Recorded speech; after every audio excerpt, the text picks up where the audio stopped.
To the City Council regular session of the City of Lake City, March 2nd, 2026. If you'll please stand for the pledge and invocation. Pledge allegiance to the flag of the United States of America and to the republic for which it stands, one nation, under God, indivisible, with liberty and justice for all. Please bow your heads. Lord, Heavenly Father, please give us the wisdom to guide this organization to best serve the people present and the future of Lake City. Cast a net of safety, opportunity, and vision over our community and its children, and help us to serve those who need us most. In Jesus' name I pray. Amen. Amen. All right. Ms. Sykes, will you please call the roll? Councilmember Jernigan. Present. Councilmember Harris. Present. Councilmember Young. Here. Councilmember Carter. Present. Mayor Walker. Here. City Manager Rosenthal. Here. City Attorney Martin. Here. Chief Butler. All right. Ladies and gentlemen, the Lake City Council has opened its public meeting, and since 1968, the City Code has prohibited any person from making personal, impertinent, or slanderous remarks or becoming boisterous while addressing the City Council. Yelling or making audible comments from the audience constitutes boisterous conduct. Such conduct will not be tolerated. There's only one approved manner of addressing the City Council, and that is to be recognized and then speak from the podium. Failure to abide by the rules of decorum will result in removal from the meeting. We'll now move on to approval of the agenda. Mr. Mayor, I move to approve the agenda. Second. We have a motion and a second. Do we have any discussion? Hearing none, all in favor of approving the agenda, say aye. Aye. Any opposed, like sign? Okay. Agenda is approved. We have no proclamations tonight, so we will move on to public participation. If you're interested in public participation in any of the items after, please make sure that you fill out a comment card and hand it to one of the officers in the room. We only have one person signed up for open public comment, and that would be you, Mr. Mark. Yes, sir, please. Thank you, Mr. Mayor, council members. I want to introduce myself. My name is Mark Beebe. I'm the commander of the American Legion Post 423. It is a new post here in Lake City. Everyone's familiar with the big post. There's another small post, but we are the third one here now in Lake City. Last spring, several of us got together and decided that we would like to start another American Legion post. If you're not familiar, there's over 7,000 veterans in Columbia County. We worked with the American Legion Department of Florida, and we have received our charter from the National American Legion. So we are an official post at this point. We are guided by the four pillars of the American Legion with a strong emphasis on children and youth. We strive to foster and welcome a family-oriented environment through programs and initiatives focused on well-being and development of our children. Our children, which we all have to, foster them up and have them understand how the military works and just basically keep them in good positions and not let them do bad things. Like I say, luckily since our inception, we've had guests. We've had the department commander of the state of Florida. We've had the auxiliary commander, president of the state of Florida, has visited our post. As Mr. Mayor, we've participated in parades honoring Mr. Terry Hancock. We volunteered and donated supplies to several charities, including Fill a Truck, Toys for Tots at Roundtree Ford. We've donated to elementary schools, probational office, and Sleep in Heavenly Peace. If y'all are not familiar with that one, look into that. It is real good there. Tomorrow night we will be at Roadhouse Steakhouse and basically introducing ourselves to the community, and in turn, we will receive a 10% of your check for that night. We have a member that is working in the prison system. I don't know if you're familiar. There's actually a fourth American Legion Post in Columbia, CI for the inmates. He's working on a reentry program for them to help them, do right when they get out. Currently, we have 30 members, one city councilman. Everybody knows B and Bo. Basically, when we started, currently we have a gentleman that's allowing us to use his property as a meeting place, and we are looking for permanent home. Thank you very much for your time. I appreciate it, Mr. Mayor. Thank you, Mr. Beebe. Appreciate you. Yes, sir. Mayor, Yes, sir. may I ask my question? Yes, sir. Did I hear you say you were looking for a home in the city of Lake City? A building, is that what you're saying? You say you're looking for a home? Or Yes. A building we can call home. We need a permanent post, a permanent location. The gentleman that we're using his property right now is basically he's lending it to us for a little while. Yes. And, in time, he's going to want his property back. We're looking, as, the big post in town, we're looking for something also that we can call home for several years to go. Yes. So, Mayor, do we have any properties anywhere in the city of Lake City that we can help with the American Legion and their progress? I would refer that administration to work. Thank you, Mayor. We can take a look and get back with you, Councilman. We don't know anything offhand, but we'd certainly be happy to take a look for you. Yes. Did you know the city manager? Oh, actually, I have met Mr. Rosenthal, yes. Okay.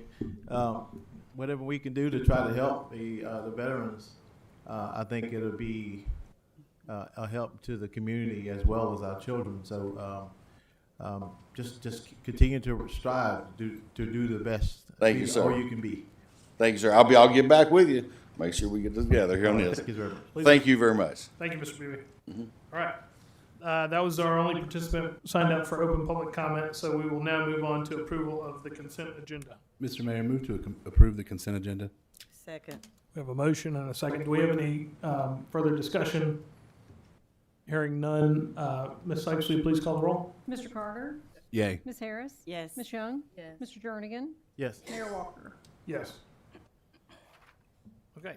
That takes us to an announcement. Public hearings for City Council Ordinance number 2025-2338, which was final reading of CPA 2510 for Price Creek, and ordinance number 2025-2339, final reading Z25-12 for Price Creek, have been postponed until the April 20th, 2026 City Council meeting.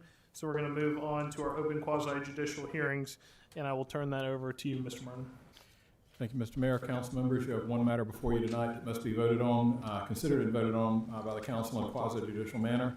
That item is on first reading, ordinance 2026-2357 for application ANX 2602, which is an ordinance considering an application for voluntary annexation submitted by Lake City 47 LLC. The procedure we'll use tonight is to make sure that everyone hears or has an opportunity to be heard fairly by the city council before a vote is taken. To do that, we'll first hear presentations from the city, the applicant, and any party interveners, followed by public comment, and then cross-examination by the parties and interveners.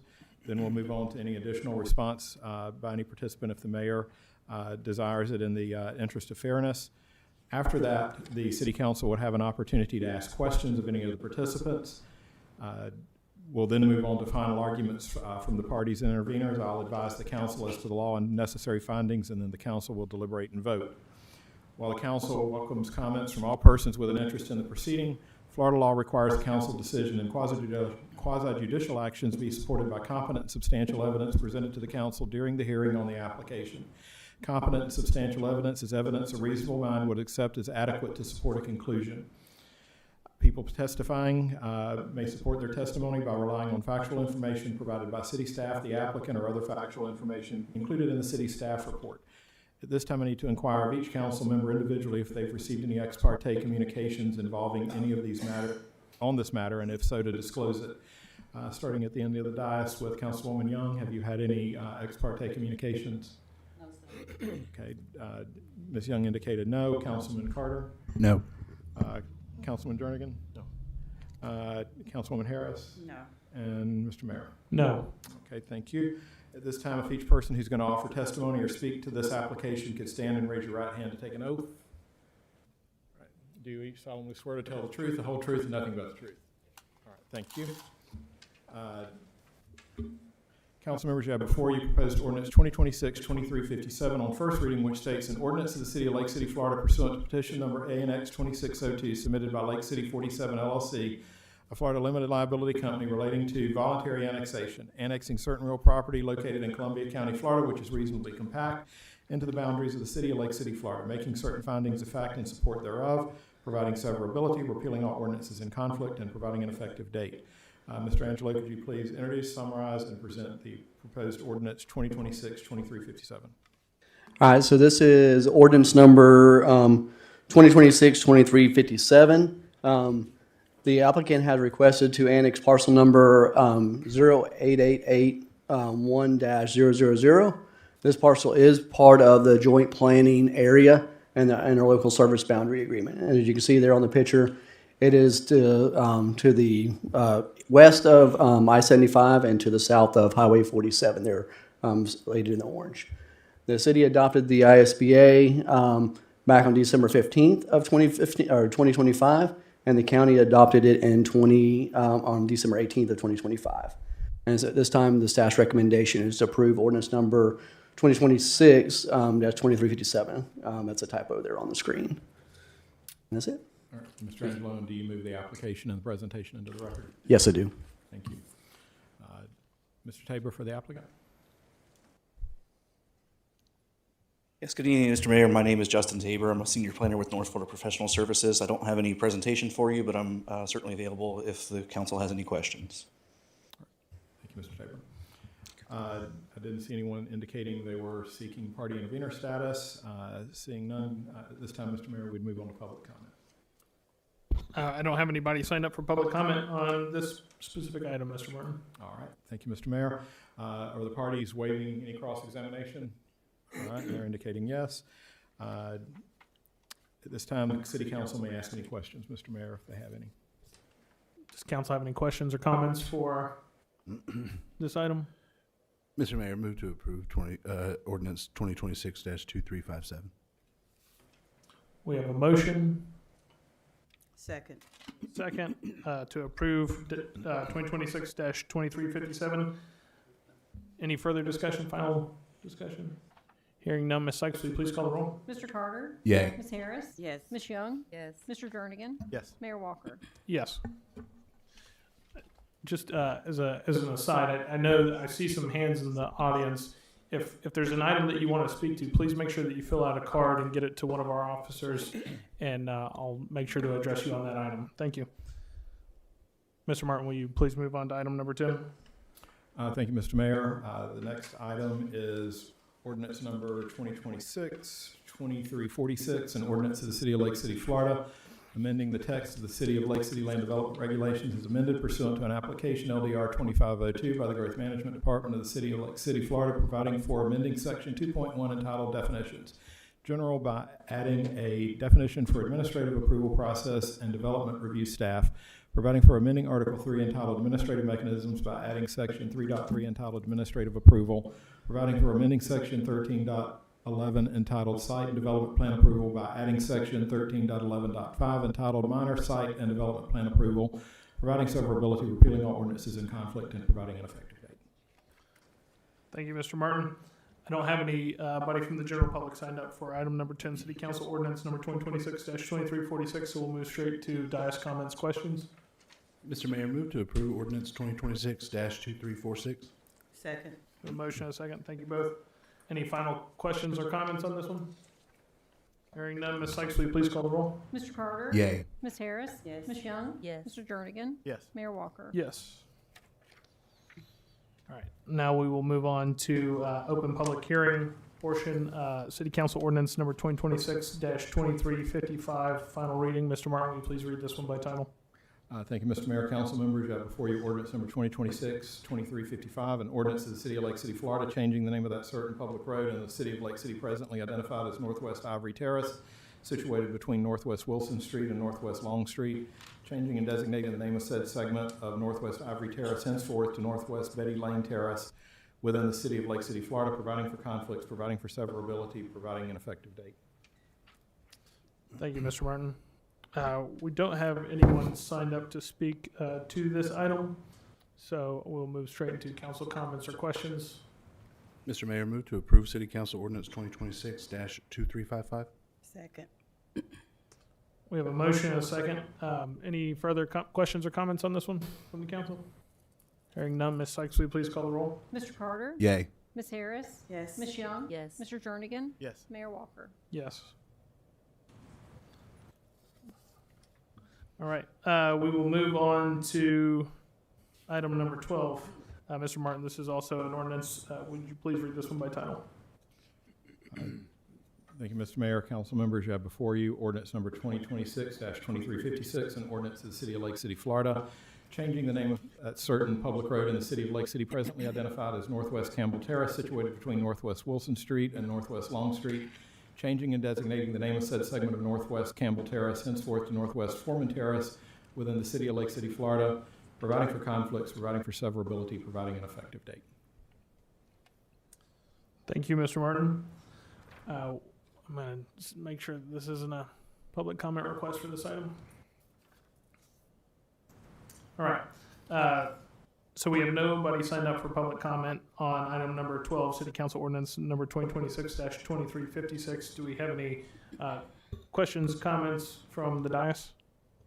Mr. Mayor, move to approve City Council Ordinance 2026-2356. Second. A motion and a second. Thank you both. Any final questions, comments? Ms. Sykes, will you please call the roll? Mr. Carter? Yay. Ms. Harris? Yes. Ms. Young? Yes. Mr. Jernigan? Yes. Mayor Walker? Yes. Thank you. All right, now we're on to resolution, City Council Resolution number 2026-024. Mr. Martin, will you please read this one by title? Thank you, Mr. Mayor. Council members, you have before you resolution number 2026-024, a resolution of the City of Lake City, Florida, appointing Kendria Jones to serve in seat 3F on the city's Planning and Zoning Board, Board of Adjustment, and Historic Preservation Agency Board through October 31st, 2028, the end of the current term for said seat, making certain findings of fact in support thereof, recognizing the expiration of said term on October 31st, 2028, directing the city clerk to reflect said appointment and expiration of term in such records of the city as are necessary and prudent, making certain findings of fact in support of the city clerk reflecting such appointment and expiration of term in the records of the city, repealing all prior resolutions in conflict and providing an effective date. Thank you, Mr. Martin. We don't have anybody signed up to speak to City Council Resolution number 2026-024. Do we have any questions or comments from the council? Mr. Mayor, Yes, sir. my question would be the same one that I've had the last couple meetings. Is Ms. Jones here, and would she mind chatting with us a bit? She is. She's here. Welcome, Ms. Jones.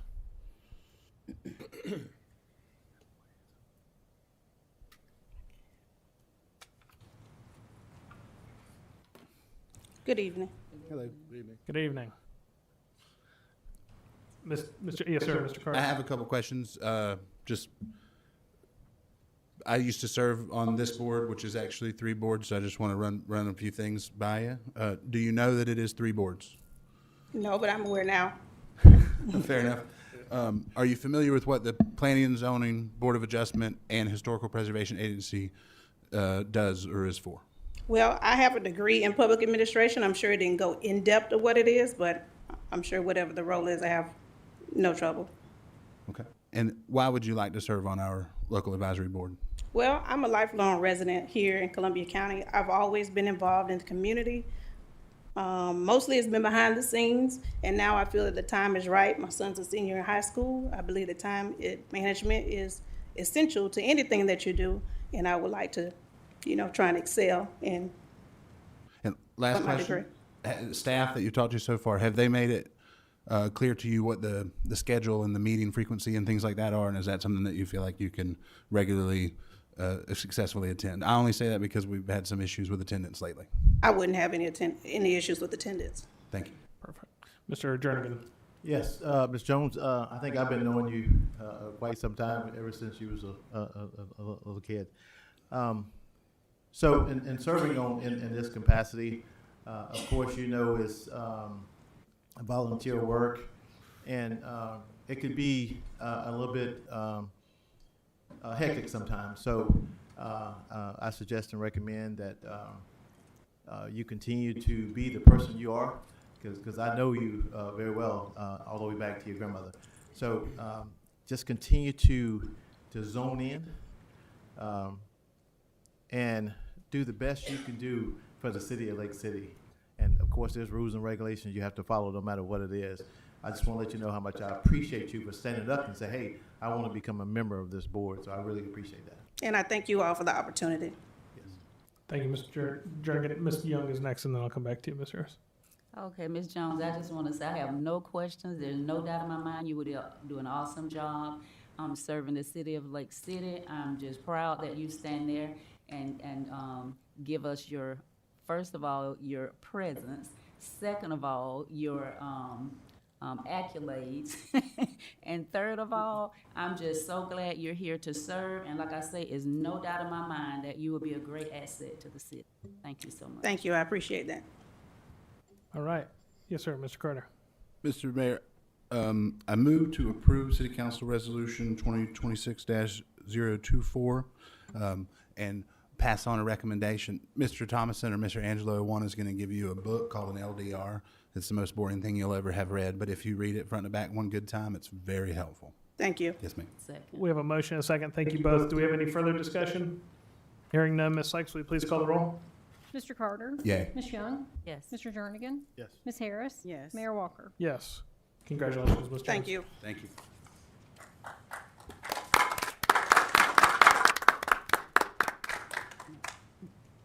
All right. We will move on to other items and begin with number 14, discussion item on City Hall. Mr. Rosenthal, I'm going to let you introduce this. Mayor, this is a discussion continued from several meetings ago regarding at City Hall. We think we've located a structure that will fit the needs. Our needs based on our needs assessment, I think, in procurement, correct me if I'm wrong, was about 21,000 square feet. This building is about 21,000 square feet that we have in mind. It also gives us the ability, because it has a 25-foot ceiling, to add about 4,000 square feet of additional space for future growth. So we're looking in that. We've talked to the owner, and we're looking at getting a appraisal, and we're going to make him an offer on that building once the appraisal is in, pending your approval. Thank you, Mr. Rosenthal. This is a discussion, Ms. Young. Yeah. Not yet, yes, sir, I'm sorry. I don't even use yay. But anyway, and I know that I just want to I want you to voice it. How much money do you expect that we pay for this building when we add the other offices, the other part of the building? How much is it going to cost us? Because I'm not in favor of a building, a structure that's already there, rather than building a new city hall, because of course we have more time into a new city hall, so we really need to think about a building that's already exists and the amounts of money that we're going to put into it. And even if we have to put a couple of to $3 other million, it's well worth the time on the new building. That's where I stand with that. Okay. Thank you, Ms. Young. Ms. Harris? So the building you are talking about is the, big bank building, I think the last time it was Vans Carpet. oh, yeah, It's a beautiful building. it is. Mr. Carter? Yes. I have a question, I think primarily for Mr. Martin. So I'm very familiar with the building. Until very recently, I worked in it. I actually think it would be an excellent structure for the purpose that we're looking at.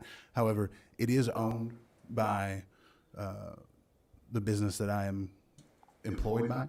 So I just want to make sure that as we move forward with a potential there, if there's any issues with it, I'm in no way related to the ownership of the business, but I just want to be clear about that.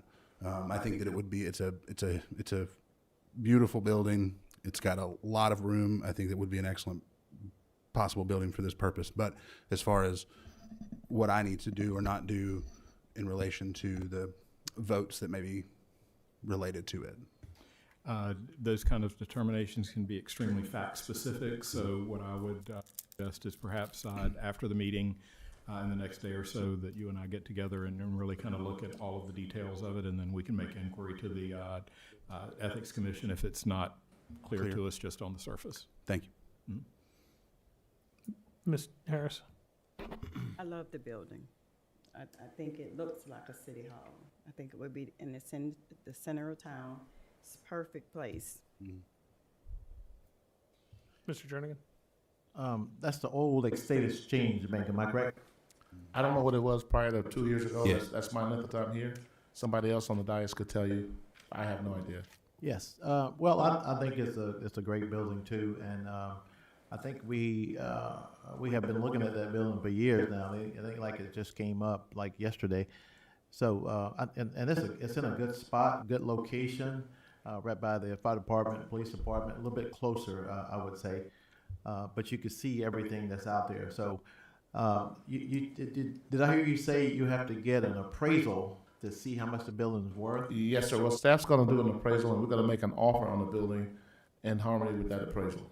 Yes. So how much is the owner, Mr. Van, is asking for that building? I have no idea.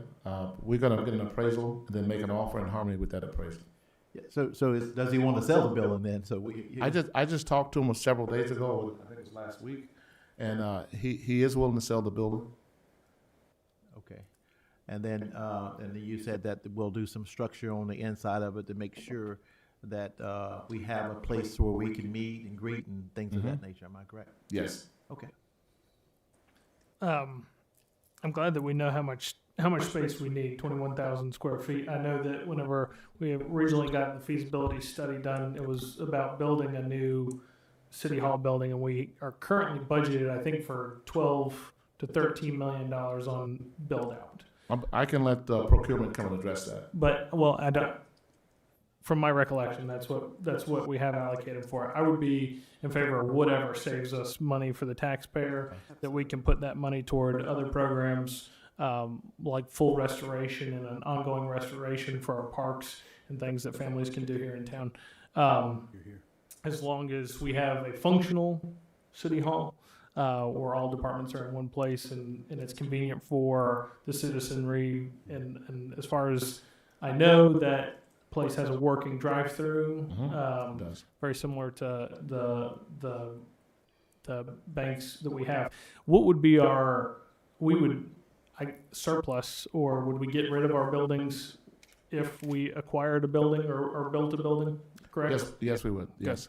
Okay, very good. That way we're not killing half of downtown by occupying and leaving empty. Yes, ma'am. Ms. Young. Mayor, you said as long as we have a functioning Yes, functional. city hall, functional city hall, but we have to look at longevity as well, not just for our time. Sure. Okay. I agree with that. Where that building is, the footprint of City Hall can be more concise because it is, as Mr. Jernigan pointed out, right across from the police and fire. And then we have that big lot next to it that is that could be used for build outs of further buildings if original marginal portion of what we have budgeted for that. But that's my concern is that we make sure that we use the money that we take in taxes and fees and other revenue sources and spend it out wisely in building community. Okay, Mayor. Rather than buildings. Yes. Yes, sir. Yes, and again, just like the mayor was saying, as long as we see that it's feasible, just because we have allocated 13 million, 50 million, or whatever, that doesn't mean that we're going to pay that much for that building. Absolutely. So once you get the property appraisal and it comes back, and then you shoot that request to to Mr. Van, he may or may not accept that. Absolutely, yes. So, but if he accepts it, I think it'll be a good opportunity for all of us to be in a centralized location. Well, if he accepts it, staff will move quickly. Yes, sir. All right. Anything further on this discussion? Okay, great. That closes out item number 14. We will now move on to item number 15, discussion of housing authority. I'll turn this back over to you again, Mr. Rosenthal, and then come back. Yes, on the Housing Authority, I think that it was The direction to staff was that we didn't want to do that at this time, but we took some of the elements out of the housing authority overall that would allow us to continue to make a difference in the community. Like in areas like 10 and 12 and even other areas, we could take the houses that we get from code enforcement, make some adjustments to those with outside contractors and still repair those, and working with First Federal Bank and be able to provide some additional housing that way using local contractors. Okay. Okay. Oh, anything for Ms. Rosenthal? All right, great. We're going to take a 5-minute break. We'll come back.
in our items, item number 16 under other, and this is discussion and possible action funding for the Lake City, Columbia County. Councilman, well, Commissioner Parnell was thinking about having. Upon that review, I did see that we had some additional funds in the current approved budget. That $15,000 number that came out was basically if the city had to host this event independently because it has not went before the county's board yet.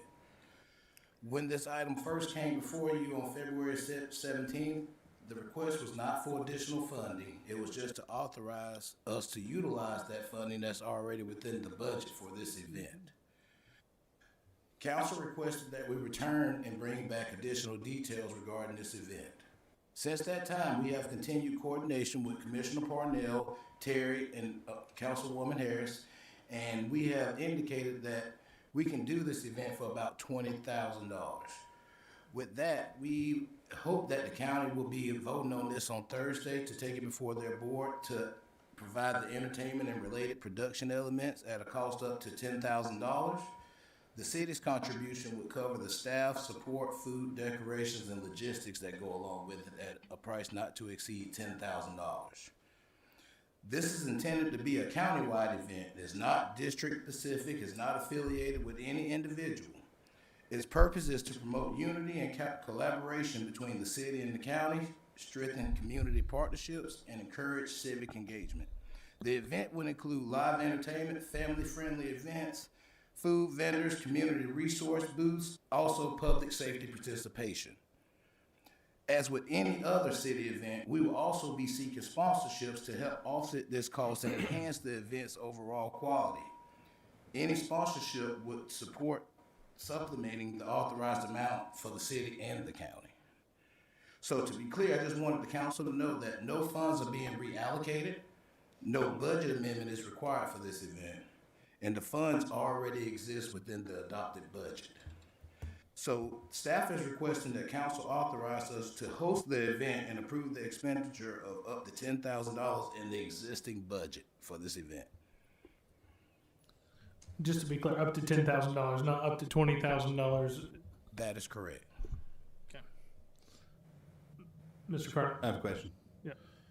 Is that 10,000 taken into consideration police working security, public works heading up, public works working the event, public works, Yes. any of those things that we think $10,000 would cover all of that? Yes. In addition to money spent on putting the event itself together as well? Yes. Wow. Mr. Jernigan. Yes, I'll speak on it. Mr. Parnell, can you come up here just for a second, if you don't mind, sir? I hate to sort of like put you on the spot, but I heard your name, so I'm gonna speak to you. Okay. Now, when it comes to funding, can we get this money other than our constituents putting that money out for such an event such as this? Yeah, and what I mean by that is just get sponsorships. We can get one sponsor that's going to sponsor 5,000, other sponsor another 5,000. We'll have our 10,000. And you do the same thing for the county.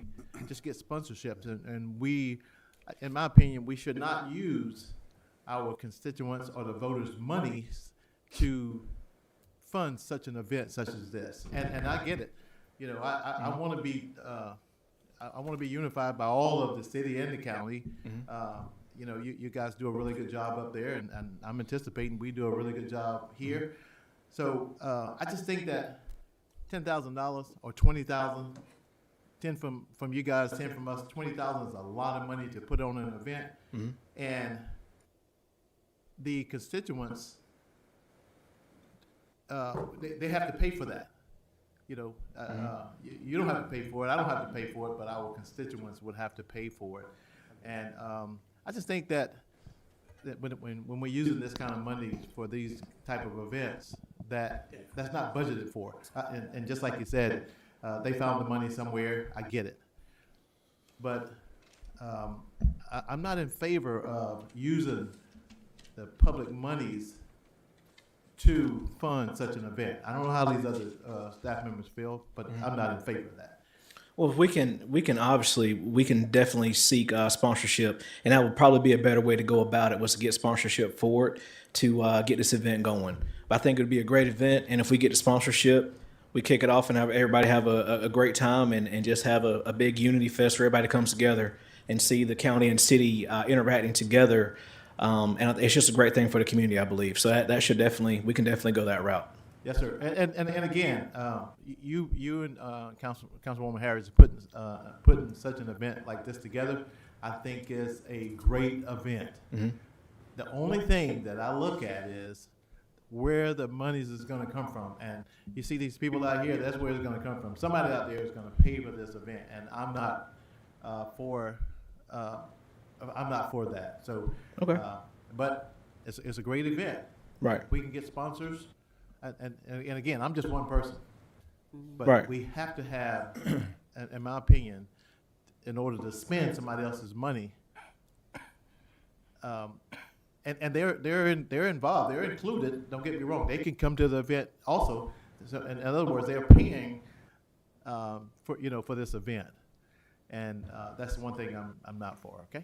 Okay. Councilman, if I could, I'd like to point out that the $10,000 that we're talking about spending from the city is already allocated for festivals and things like that. Yeah, I said that already. Okay. Thank you, Mr. Rosenthal. Mr. Carter, you had a question? Yes, if I could just kind of piggyback on what Ms. Jernigan was saying there. Streets, street lights, sidewalks, speed bumps, fire, police, water, wastewater, parks, and their associated grounds. I feel like these are our priorities. I feel like these are our functions. We already have well over a dozen city events throughout the year. There's at least one market of some sort taking place downtown. I was at the one this past Saturday. Absolutely lovely. Thank you, Ms. Phillips, for such a wonderfully organized event. I think that the city and county are working together better than they have in a decade or more, and I think that I hear from people all the time that they're very happy to see that. I think that is great. Mr. Parnell and I recently spoke just briefly, and we talked about how important being responsible with the taxpayers' funds are. I think that I know right now we have a park here in town that doesn't have any swings on the bottom of the chains. I feel like that kind of money would be better used to put the swings back on the swings, for instance. So this feels utterly superfluous. I don't think that the citizens of Lake City need to see us putting a thing on together and go, wow, look at them, they're working together. I think the citizens of Lake City can see the project we're working on at 47, which is taking a whole lot of work and man hours from the county, city staff, et cetera. And that, I believe, will come to fruition and be a tremendous success story for the city and county and our shared goals and working together. But I think if we really wanted to show folks that we were working real good together, we'd focus on things like streets, sidewalks, lights, and getting the parks and things like that people use and can use or would use all the time back up to ship shape. So my personal opinion is that this event is not necessary. And to be clear, we already do a lot of events. So thank you. Ms. Young. And that's pretty much what I was going to say. We already do events, so this is really not strange. It's not strange to our budget. It's not strange to our finances. It seems to be the problem is the name, because it's unity. Do we not want unity? I think it's a great thing for these workers, the city workers and the county workers, to have an opportunity. It has nothing to do with the council. The city workers, the council, county workers to come together and, if I can say fellowship, just have a good time outside of work. So I feel like it's a bonus to them and also the citizens. So this is just another event. We have events, and these funds are already allocated for events. So am I right? Mm-hmm. Yes. So I really don't know what the issue would be. Are we taking the funds from an event?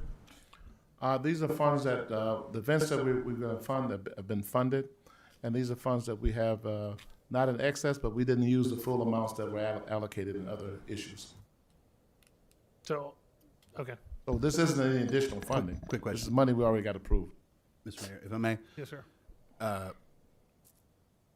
Of the money that we didn't use for other things, and to be clear, we're only a few months into this current year, was it exactly the amount necessary for this event, or was there 25,000 that we didn't use?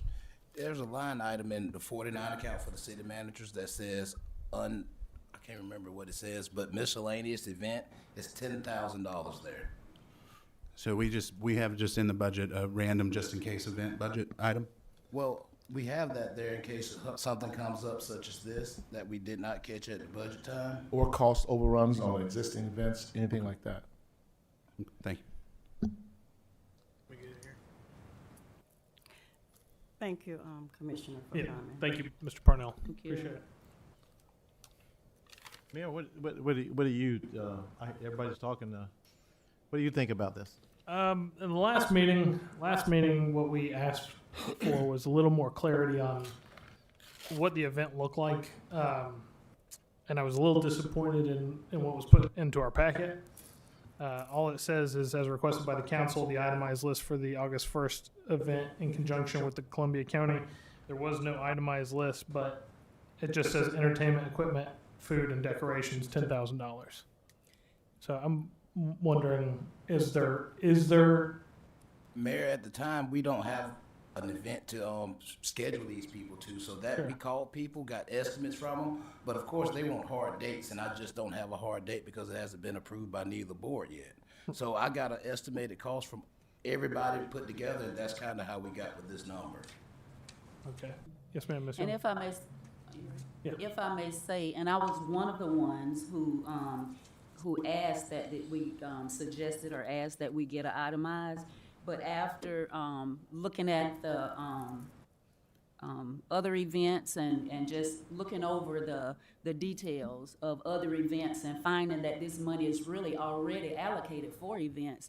So I had to ask myself, well, if other events aren't itemized, then is it necessary that this one is itemized after we see that this money is already allocated for an event?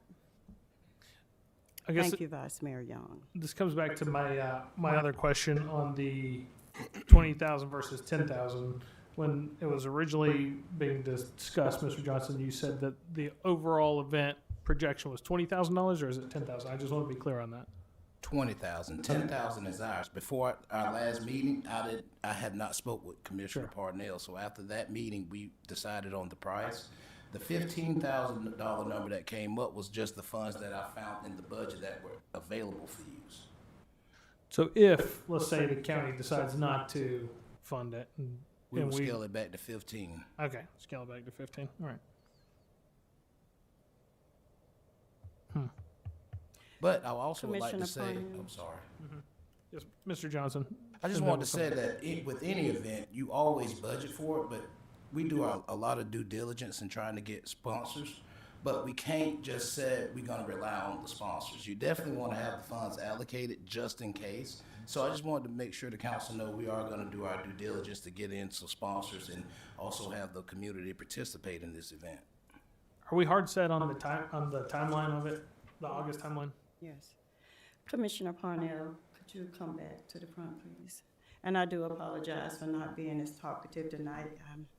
I ate oysters and I think I'm feeling a little illish, but nevertheless. Mr. Parnell, when me and you originally got together, we talked about this. We called it the Love Fest, and we ended up changing it. Right. Correct. Our goal was to have the county and the city and the city to get together to work collectively, right, on Right. an event. Right. Do you know of any event that the city and county has come together to put together an event? Not off the top of my head. I'm not saying it hadn't been done, but not off the top of my head, I can't think of one right off the top of my head. No, I I can't. don't either. Okay. When we were in Tallahassee and me and you was talking, and two of your commissioners came up along with Mr. Cross. Could you let everyone know what was the consensus at that moment when we talked about it? Did it seem like they were against it, or did they? I'm not sure. Not sure. Okay. Well, when I spoke with them separately, they sounded pretty good.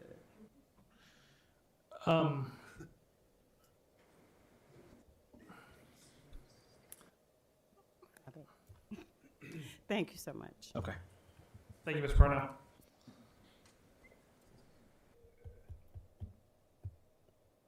I forgot what I was going to ask. I had a question. All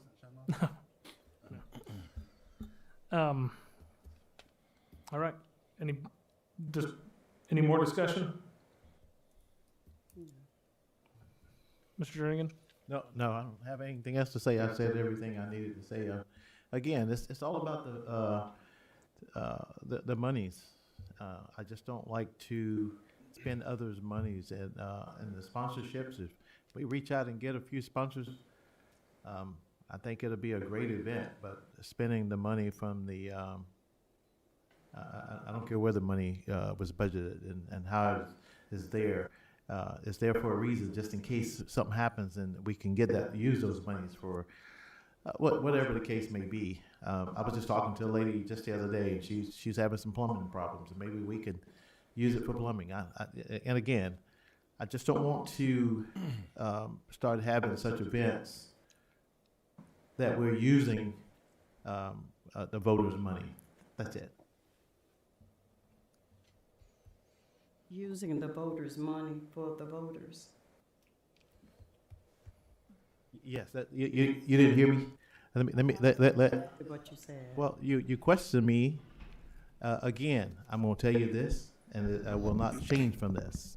When it comes to using the taxpayers' money for such an event, I'm not in favor of it. What's wrong with that? Okay, But thank I you. think this is one of the best. I think you came up with one of the best ideas. You and Commissioner Parnell came up with one of the best ideas. But again, just get sponsors for this event and do not use the taxpayers' dollars. I mean, how simple is that? I hope everybody understand that. Mr. Carter? Yeah, I just want to reiterate, it's about necessity.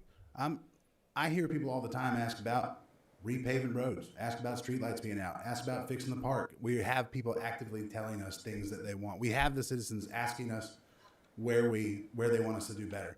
I have not had anyone come to me and say, gosh, we really need a unity festival.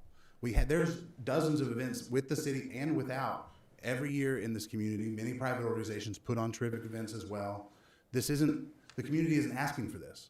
I have not seen anyone. As a matter of fact, I've seen in the last 2 days so much talk online, and some of the things I've said were basically verbatim sentences. Wow, I would prefer them fix my road.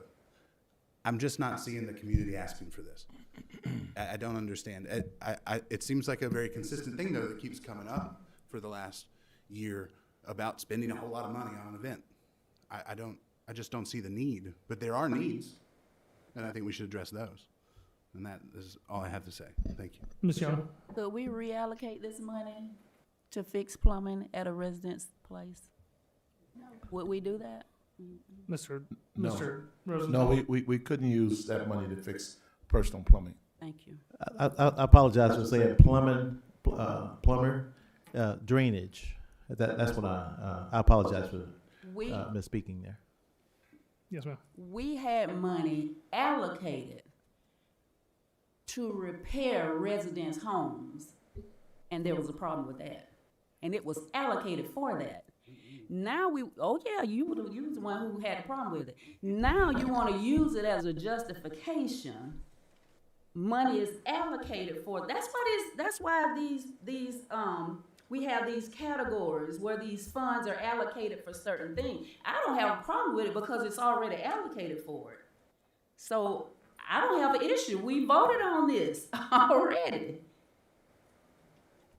I would love to repair someone's doorstep or plumbing or whatever with the $10,000 if we could do that, but we can't do that. Mr. Carter? To be clear, what you're referring to is the SHIP program, which we had allocated money to. That money had been spent. The county had apparently promised to do a few more projects than the money in the kitty would allow, and so we were asked to give more to it than we had budgeted for, at the tune of somewhere between $100,000 and $200,000 when it was all said and done.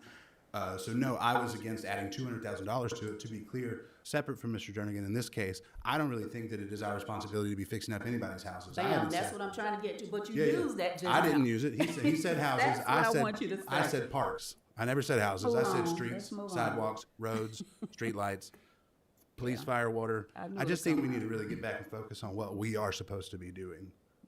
And then that needs to be the priority. And until people stop telling me all the time that the things that we're supposed to be doing aren't being done, I don't see the point in having a unity fest. We are in unity. We're working with the county better than we have in decades. It is So when we wonderful. have other events, this gonna be your same argument for the other events To be that we have? clear, if it were solely up to me, I don't think that we do events. We're not event So planners. this one is just different? No, the existing markets that we've been doing, also very stripped down and simple, are have existed for years before I got here. To me, I think that we're putting the cart before the horse a little bit here. And I'd much prefer to see that park restored, and then maybe have this as a celebration around it. But until that park is restored and we have those items where people can use on a regular basis and improve their quality of life. We did have some public comment on this, so I'll open up public comment and then we'll come back to the board. Barbara Lemley. I live in the county, however, I have rental properties in the city. And this would be a double whammy if the county participated. You have to decide if it's a need or a want. This is a want. This is not a need. I agree with Young, Carter, and Jernigan. There's roads that could be repaired, street lights, and at the corner of Bea and Baker, there's an old cemetery, the Scarborough Cemetery, that's grown up. You know, funds could be used to clean that up. I don't know if you could get a civic group, people who have to do community service hours, but I am totally opposed to a party when we have a 250th birthday celebration of the country. We don't need to single out this one event and spend 10 grand or 15 grand. Thank you. Thank you, Ms. Limley. Coming back to Daya's comments. Mr. Mayor, I move that we do not approve or move to deny funding this event at this time. Second. We have a motion and a second. Do we have any further discussion? Hearing none, Ms. Sexley, please. Yes, sir, Mr. And I don't want Commissioner Parnell and Councilmember Harris to think that we shouldn't have events such as this. But the timing and not planning in advance, that way we would have, I think we'll have more participation. I think we'll have more sponsorship. And I'm willing to sponsor maybe $1,000 to help towards an event like this. But the taxpayers' dollars, I am not for some of the people's needs in our community. So I'm willing to put out $1,000. I don't know who the other 10 people or 15 people is gonna come up with it, but I'm just not for this right here and using those taxpayers' dollars. I'm looking for sponsorship, and I'll be the first sponsor to give $1,000. Any further discussion? Yes, ma'am, Ms. Young. Mayor, you brought the concern of the time. Mhm. So is that your only concern, is the timing? No, that's not my only concern. The timing on the park, it's a big part of it, though. The timing on the park and being able to use that, if we're going to have a true family day or a unity day around Young's Park, then it needs to be finished, and we need to have kids being able to play on it. So. Okay, now that did make sense, what Yeah. you just said, because the park is not up to code. Yeah. But when you brought up timing at the last meeting, it was concerning that it was during election time and that used as a campaign. And I don't need somebody at the city to put on a event for me for campaign. I campaign every day of my life, whether I'm on this council or not, because I'm always serving people.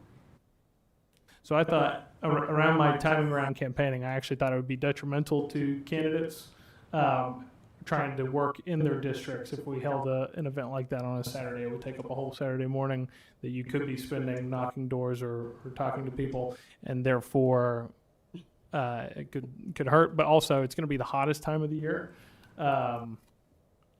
And with 10 days until election, there's going to be early voting going on at that time as well. So there's just a lot happening. It's just really, it's not a great time of the year. So my next question is to Councilwoman Harris. Do you have a problem with the change in the time? You and Commissioner Parnell? It doesn't, to be honest, it doesn't sound like it's about the timing. I think people are starting to reach to find reasons of not to approve this. It has been said we have had events already throughout the city. It has been said that the $10,000 come from putting on events already, but just was not used, that was going to be used towards this. So I feel like people are just trying to reach to find reasons of not having this. I don't believe that the date has anything to do with it. I honestly don't.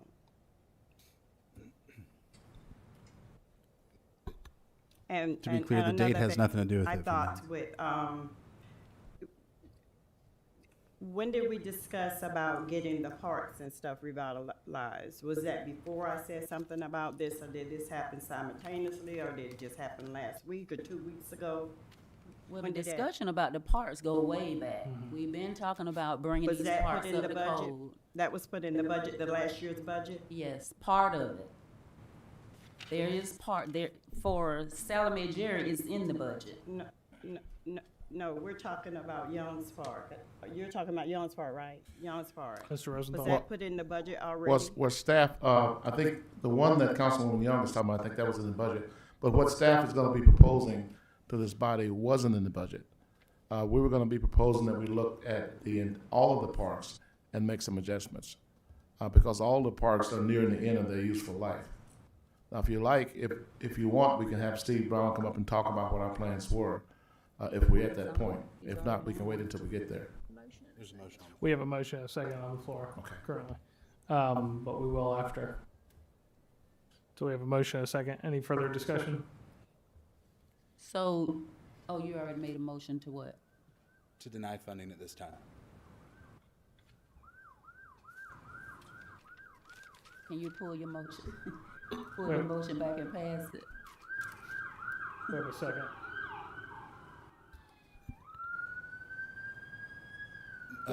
We're allowing the police cruisers to go by. Okay. Thank you, fellas. You're asking me to rescind my motion?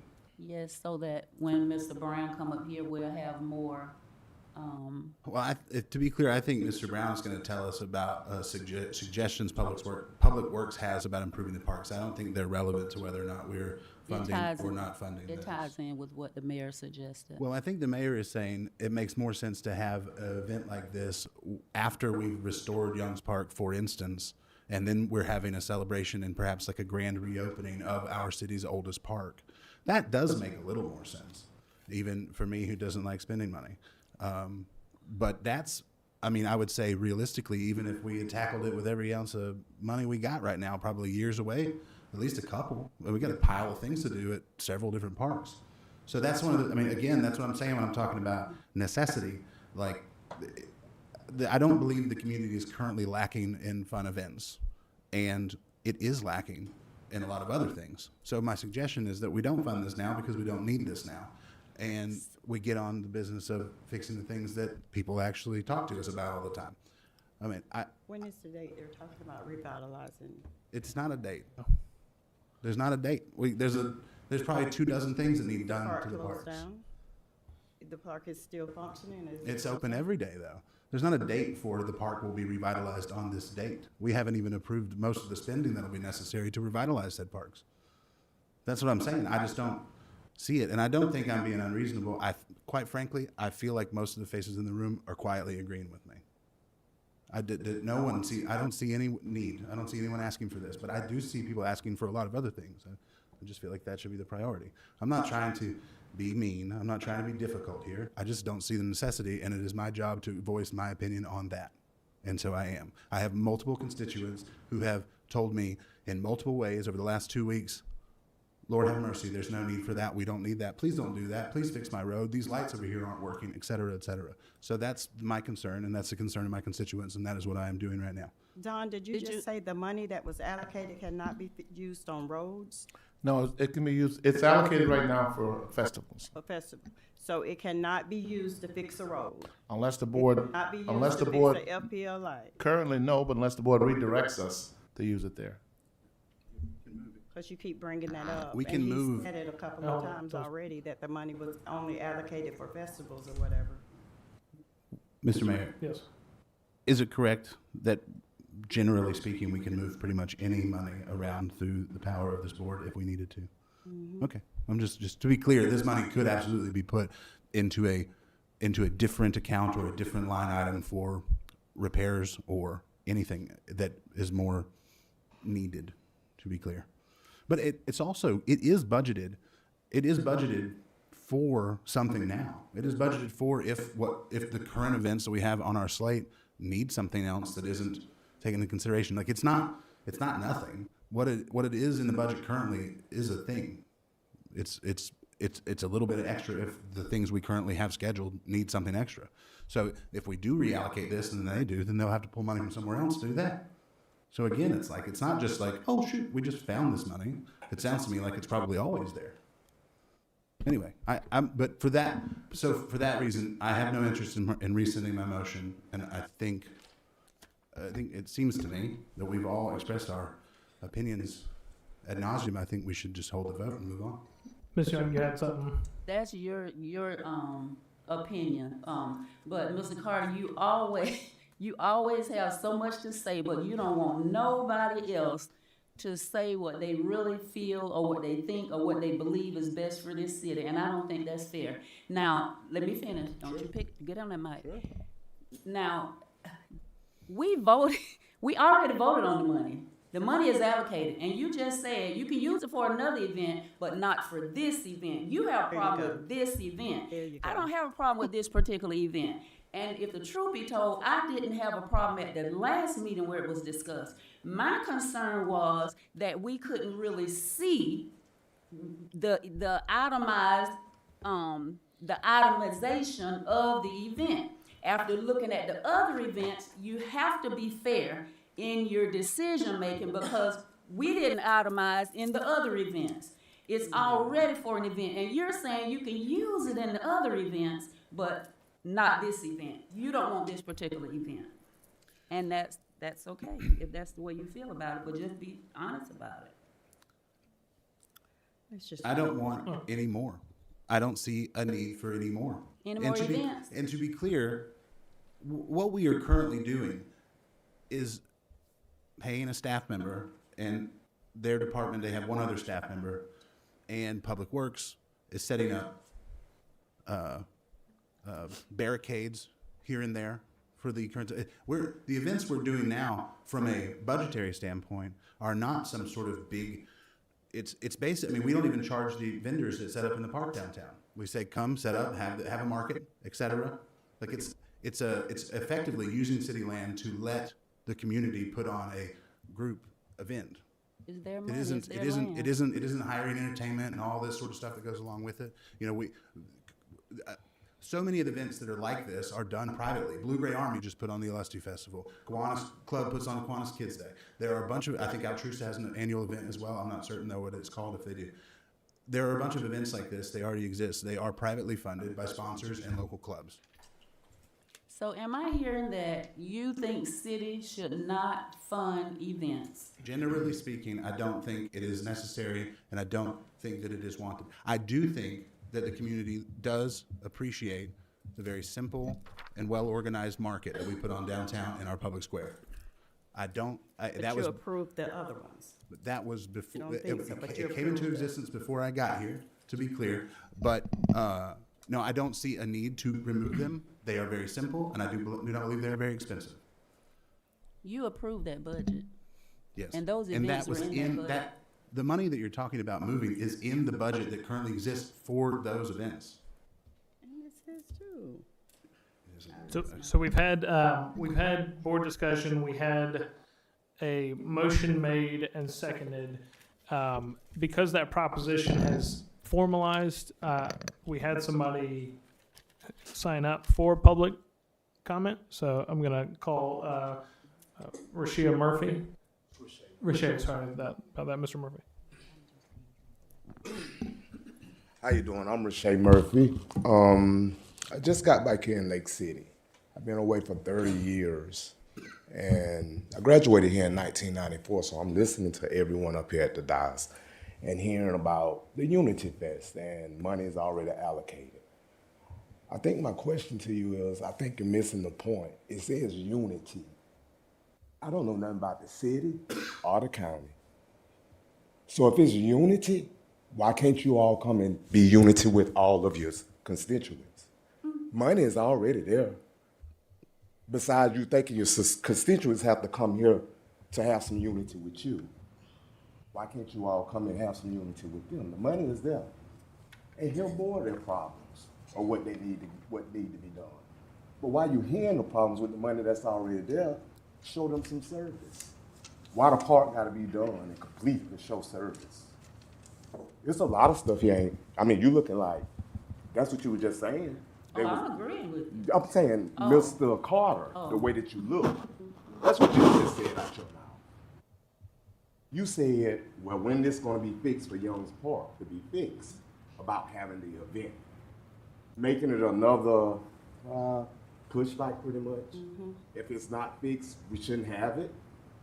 There's a lot of things in Lake City ain't fixed. Amen. And if you sitting here on this board keep pushing back on unity, I think you really missed the definition. Unity. I just heard y'all say unity of county and city officials, right? I just got back here. I don't know half of you. I know some of you. And I know people who probably stay here probably don't know none of you. But you're saying, okay, lights, this, that, and that, or whatever. I've been gone 30 years. Lights still ain't down what I used to call 108. Y'all changed the Bascom, right? Y'all go put a turnabout somewhere and still lights down there. I done been to big cities everywhere. I left Lake City for that point, but knew I was coming back. We know lights one thing, that stops a lot of crime. Because if it's lit up, people ain't gonna wanna do this and this and that. I come back, I say, wow, Richardson got big lights now. Why is that, I wonder? Oh, I saw it. Clear as day why it is. So the same thing that you all have that strength for other, whatever you may have in your mind, whatever you feel about money this, money that, money is already allocated there. If it's a unity fest, get out and show unity. It shouldn't even worry about $1 or whatever it is when it comes to unity for this city. There's a lot of these kids and people are dying. And you're sitting here talking about money that's already been allocated. Your unity can be all of y'all coming. We ain't gotta have food and the big party and all that. All y'all coming and really understanding what's really going on. Thank you, Mr. Murphy. So that's all I'm asking. Thank you. So please don't second it to die down. Think about it real hard. Real hard. Thank you, Mr. Murphy. Thank you. All right. Ms. Harris, you had something final? My original idea for wanting to do this, and I stated before in a previous meeting, was because I looked up what people are saying about Lake City, Columbia County. And they have a whole video about how horrible this place was. I believe in one of the things, we were number 2 on it. That wasn't a good look to me. My thought process was for us to get together. We talk about having other events and all of that, and nobody argues about those events. But when I come up and say something about unity, then we're having a problem with it. We're having a problem with money that's already allocated for an event such as this. But with that being said, I am a little embarrassed because this is on YouTube. People will be seeing that we are arguing about having a Unity Day. That's embarrassing. If you are proud of your city to make number 2 in whatever category that was, somebody riding through our cities, showing different places in our city, and we look bad, if you are satisfied with that, I get it. And with that being said, I'm gonna withdraw this. I'll withdraw this, and because I don't want it to look like we are fighting about having something where we come together collectively. And yeah, I have this thing with whatever is at the head, it falls down to the bottom. In Lake City, the county commissioners are the head, they're over the county. City council is over the head of the city. We're considered as the head. And if we can't get together and work together to have one little project, we have a barbecue fest, and we give them $30,000 for a barbecue fest. And I'm asking for only $10,000. And now you want an itemized list. Since I have sat up here for the last year and couple of months, I have never seen an itemized list for any events. For any events. But now you want to hold my feet to the fire. I need to know what you're going to pay for popcorn. I need to know what you're going to pay for ice cream. I need to know what you're going to pay for this, that, and the other. That doesn't look good. Our city is arguing about a unity day. And if you are sitting here and you are satisfied with us looking a certain kind of way to the world, and the world describing Lake City as a problem child in Florida, I pity you. I pity you. So I'll withdraw that.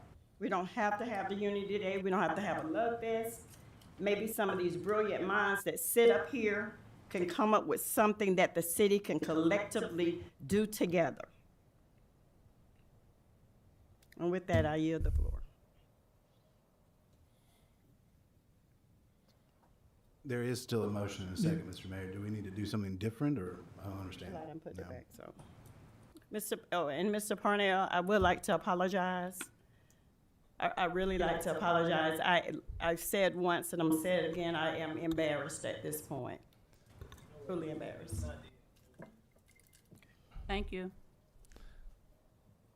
Clay, procedurally, So, you do have a motion on the floor. That would take precedent. You do have the individual who proposed the idea of the Unity Fest withdrawing the request for, and I'm correct me if I'm wrong here in the way I say this, but withdrawing the request for funding and for Period. just withdrawing. Given that on the record, either the movant, Mr. Carter, with that in mind, could withdraw his motion to disapprove the request, seeing that it's withdrawn. If he does not do that, then procedurally you would move forward with a vote to disapprove the request. Mr. Mayor, I rescind my motion. Second. okay. All right. And so the motion would be, or the item would be dead and the request would be dead. Okay. All right. Well, we're going to move on to new business. Item number 17, City Council Ordinance number 2026-2358. Mr. Martin, will you please read that by title? Thank you, Mr. Mayor. You have before you ordinance number 2026-2358, an ordinance of the City of Lake City, Florida, relating to the criminal background screening of certain regulated persons, public service providers, municipal employees, vendors, contractors, contractor employees, and appointees, including volunteers, amending Chapter 70, Article 1, Section 70-1 of the Code of Ordinances of the City of Lake City, Florida, providing for criminal background screening of such individuals, making findings of fact in support thereof, repealing all ordinances in conflict herewith, and providing an effective date. Thank you, Mr. Martin. We don't have anybody signed up for item number 17, City Council Ordinance number 2026-2358 on this item, so we'll move straight into council comments, questions. Mr. Mayor, move to approve City Council Ordinance 2026-2358. I mean, I had a question. Oh, You still can. sorry. Let's get, we'll have questions and comments if anybody would like to second it. If not, then the motion will die. Could you explain that a little more about the background? What, we need a second on it first. Oh, sorry. Second. Okay, we have a motion and a second. You want Chief is Yeah. here to answer questions. The Human Resource Department, when we're hiring employees or volunteers, the police department does a fingerprint-supported background to make sure that people pass the required security checks. We were notified by the state, because we're doing this more, that it's called an ORI. The police department has its own ORI. We have to get a second ORI for non-police department employees. So what'll happen is they'll still come to the police department, we'll still do the fingerprint-supported background, but it'll be under the second ORI, and anything that happens with those will go directly to HR instead of to my records room. And the law requires the city council pass this ordinance in order for me to apply for that second ORI. Any further questions? Thank you, Thank you. Chief. All right. Hearing none, Ms. Sykes, will you please call the roll? Mr. Carter? Yay. Mr. Jernigan? Yes. Ms. Young? Ms. Harris? Yes. Mayor Walker? Yes. All right, now we'll move on to item number 18, City Council Resolution number 2026-023. Mr. Martin, this is a contract. Will you please read this one by title? Thank you, Mr. Mayor, council members. You have before you resolution number 2026-023, resolution of the City of Lake City, Florida, approving that certain amendment to the agreement between the city and Gallagher Incorporated, a Florida corporation, for placement and insurance management services, making certain findings of fact in support of the city approving said agreement, recognizing the authority of the mayor to execute and bind the city to said agreement, directing the mayor to execute and bind the city to said agreement, repealing all prior resolutions in conflict, and providing an effective date. Thank you, Mr. Martin. We don't have anybody signed up from the public to speak on item number 17. Questions or comment, or sorry, number 18. Do we have any questions or comments on City Council Resolution number 2026-023? Yes, Mr. Mayor, I'm curious, the, last year we changed our insurance providers. And how long, again, was the contract, the new contract with the new provider? Was it a single year? It was yearly, for yearly renewal, but it was a 5-year contract. So we have to renew it every year. Okay, so this would be then, using Gallagher to again pursue the best rate coverage? Is that the idea, Mr. Rosenthal? Mr. Rosenthal? We could have Billy Joe come up and answer questions on it. This is continuing their annual contract to help us with risk and safety and liability insurances. Are they teaching classes? What? They offer a gamut of services for us. Not only do they help us go out to bid if we needed to, but they also, the whole risk and safety, there's classes that we can sign our employees up for, remedial classes, and it's all free. The legal aspect of it, they provide the legal support when we need it. They handle all of our workers' comp, all that. One more question. The current insurance provider, do they also, I know that the League of City did offer like a suite of different classes that we can take related to all those things. Does the current provider offer that, and are we taking advantage of any of those? Yes, to both. Mm-hmm. Yes.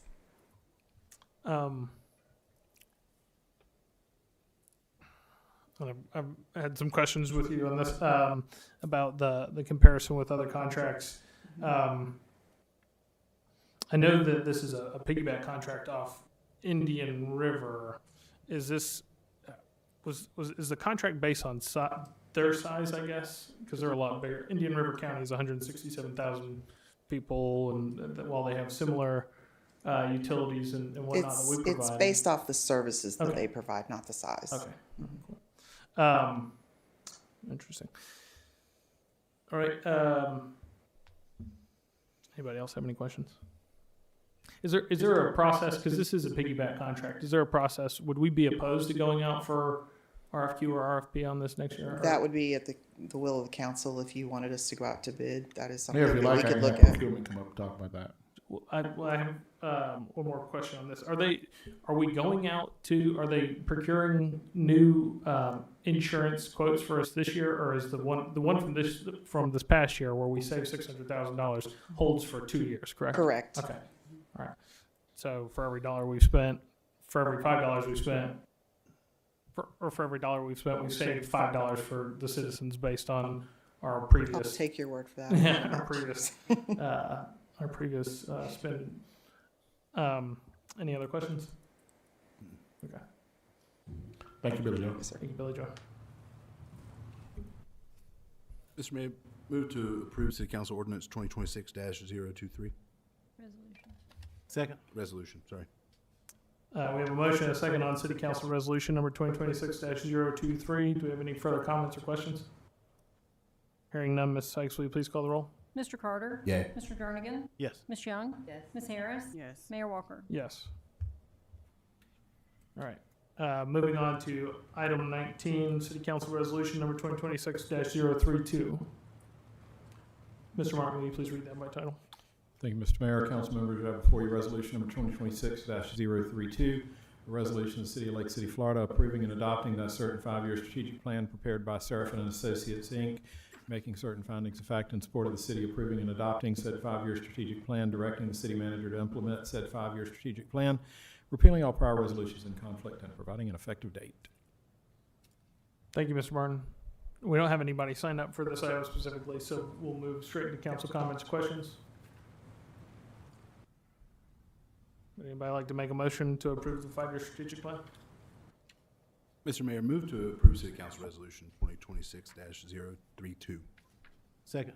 A motion and a second. Thank you both. Do we have any final comments or questions? Hearing none, Ms. Sykes, will you please call the roll? Mr. Carter? Yay. Mr. Jernigan? Yes. Ms. Young? Yes. Ms. Harris? Yes. Mayor Walker? Yes. For the purpose of giving voice to two folks who came in slightly behind schedule on public comment, Mr. John and Sarah Lee, I'm going to open up public comment again and before we move into departmental and administration.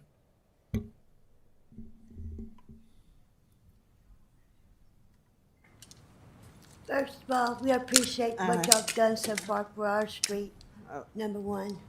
But what we're trying to sit here and talk to y'all about is certain things like, John, what would you say?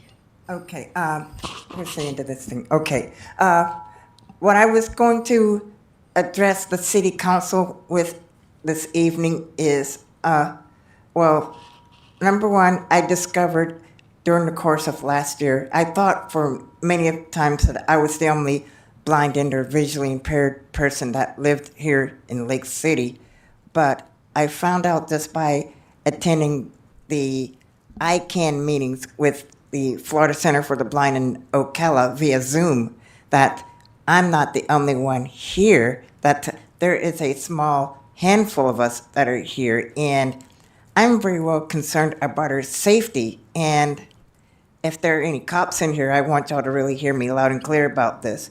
I would like to see the police and sheriff department around here crack down really hard on people that do stupid things such as parking their cars on sidewalks, causing people like me to have to step out into oncoming traffic. Come on now, y'all. That's not safe, and that's not smart either. And also at the same time, given what I just recently found out, the current status quo as it is, one of these days is not going to be accepted. So I'm just giving you all a fair warning that my little crowd is going to grow larger, and I hope I'm not around when it happens, because if that crowd grows any larger, the current status quo as it is not going to be accepted, and there's going to be a huge uproar against you because of it. So I'm just saying, y'all need to get out here and y'all need to do something about this. These stoplights that have these buttons on them, they don't work for us. Y'all need to fix that problem. Y'all need to make them become audible. And you know, that's what I would like to see happen. I was born and raised here, and for the length of time that I've been here for nearly 54 years, I haven't seen any positive change come about this as of yet. And the last time I brought this up was some almost 23 years ago, and still nothing's been done about it yet, about the lights not working for us visually impaired folks out here. I would like to see something done about that. And please do get the illegal parked cars off of the sidewalks, because that's not safe for people like me to move around safely. And one other safety issue I'd like to bring to y'all's attention, Martin Luther King Drive. Those poles don't need to be in the sidewalks. I'd like to see those pulled out of the sidewalks so that they would be free for people like me to move around safely and soundly. Thank you. Thank you, Mr. John. What in the sidewalk? The polls. In the sidewalk? Thank you very much. You're welcome. Up next, we have Miss Mary Carter.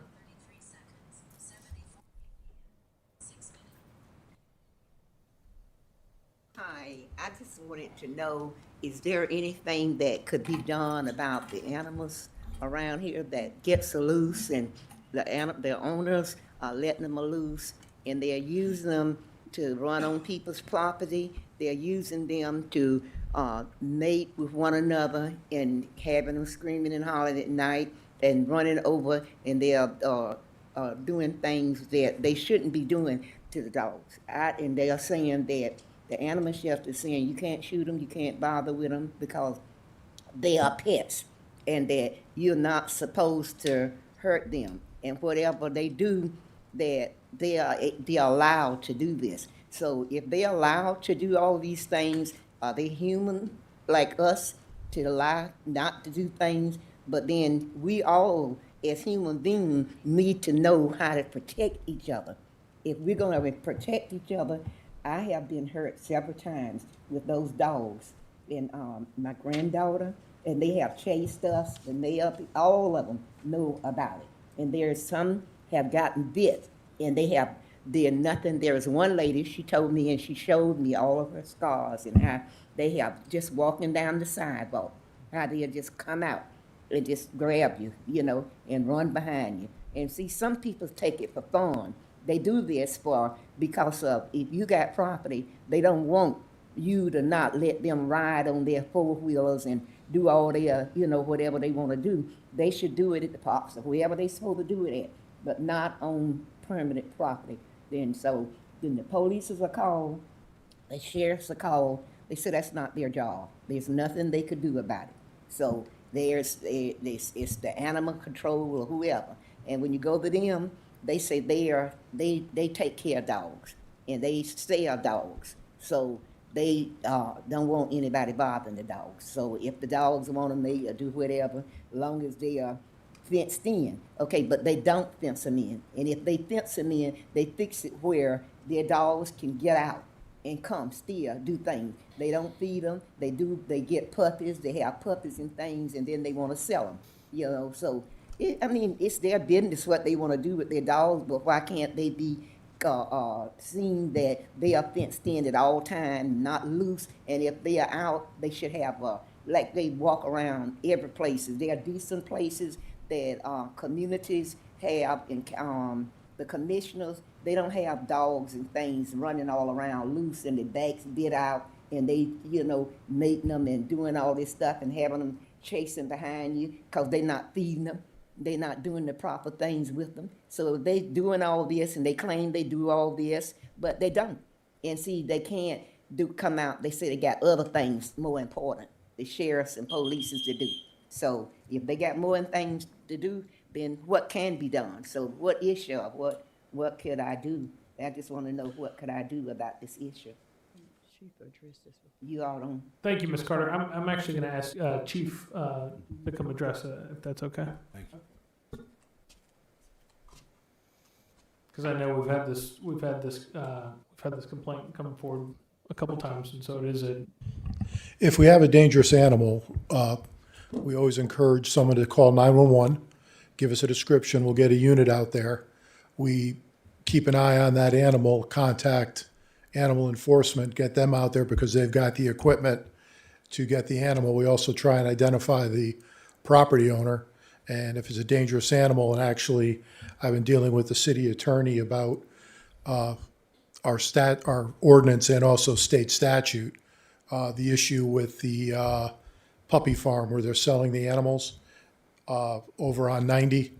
I spoke with state's attorney today. We got that worked out, how we're gonna deal with that, but part of that statute, state statute, also handles dangerous animals. So if we identify the owner, we'll take corrective action and make an arrest. If somebody calls, we never tell them, now this is county dispatch, but I know how they work. We're not going to tell them it's not our job. We send an officer out. And if the county dispatcher does say that, then somebody called me, I'll pull the recordings and we'll take corrective action. Do we have anything on the books about personal animal containment? Mr. Martin? Personal animal containment? Yeah, as far as keeping dogs leashed or in the fence or in your own fence or not tethered to where they can approach other people or other property? I don't recall having read anything in our ordinances regarding containment per se.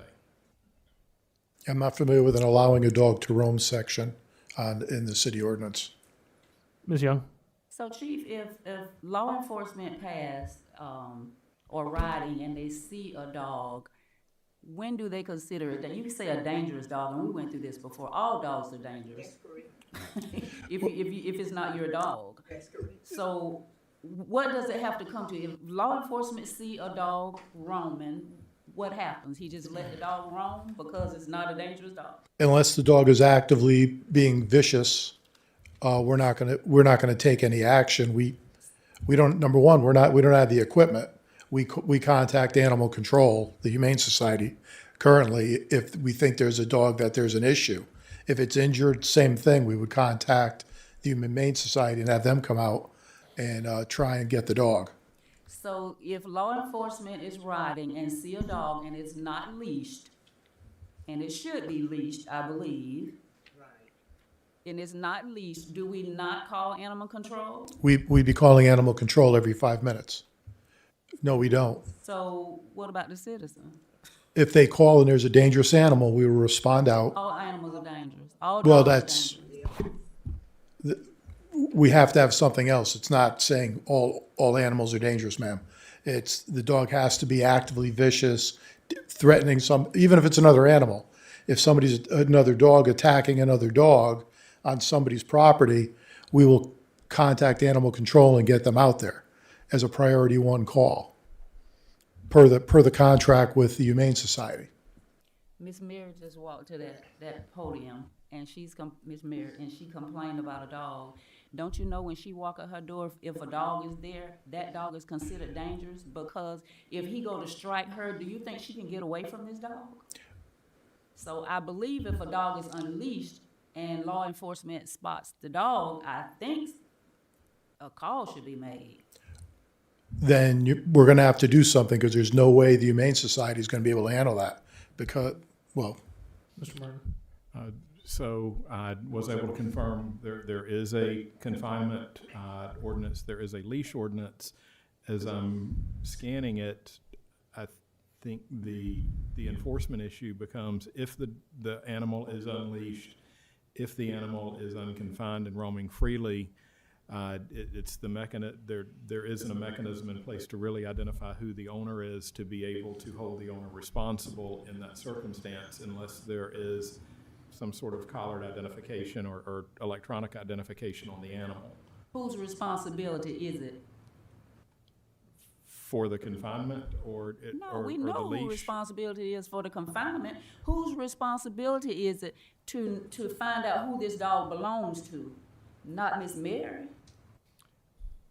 That is not identified necessarily within our ordinance. It does say the actual hearing mechanism is the code enforcement board, which would be our magistrate in this case. But you've got to enforce that element of this, you've got to have somebody that you can cite to bring in front of the board. Will you read what you just read before this discussion? Will you read it? What you just read from that ordinance? Regarding the leash and the confinement? Yes, you just read it. Let's see. 44. dogs and pigs confined on owner's property. A person who is the owner of or has the care, custody, or control of any dog or pot-bellied pig. That's not what you read. We ain't heard nothing about no pot-bellied pig. That's not what you read. I wasn't reading, I was just summarizing what was in the ordinance. So Okay, I well, wasn't can you reading. summarize that again? Because I want to get somewhere here. Something I said that it's kind of like that's not what you said. So I want some clarity.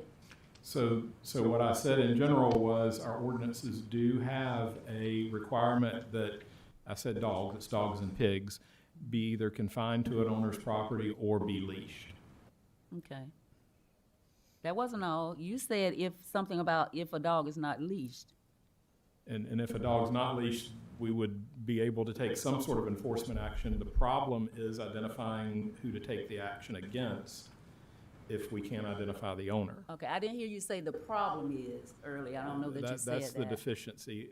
So what I'm not seeing is a lot of the ways a lot of communities would do this was as a foundational mechanism, they would have a licensing ordinance requiring the licensing of the animal. So on a surface level, if you've got an animal that doesn't have a license tag that's been purchased that can attach that animal to an owner, in and of itself, the animal can be taken for violating or being in violation of our ordinances as an unlicensed animal.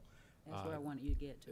And if it does have a tag, then you know who the owner is to be able to go and hold the owner responsible and issue a citation.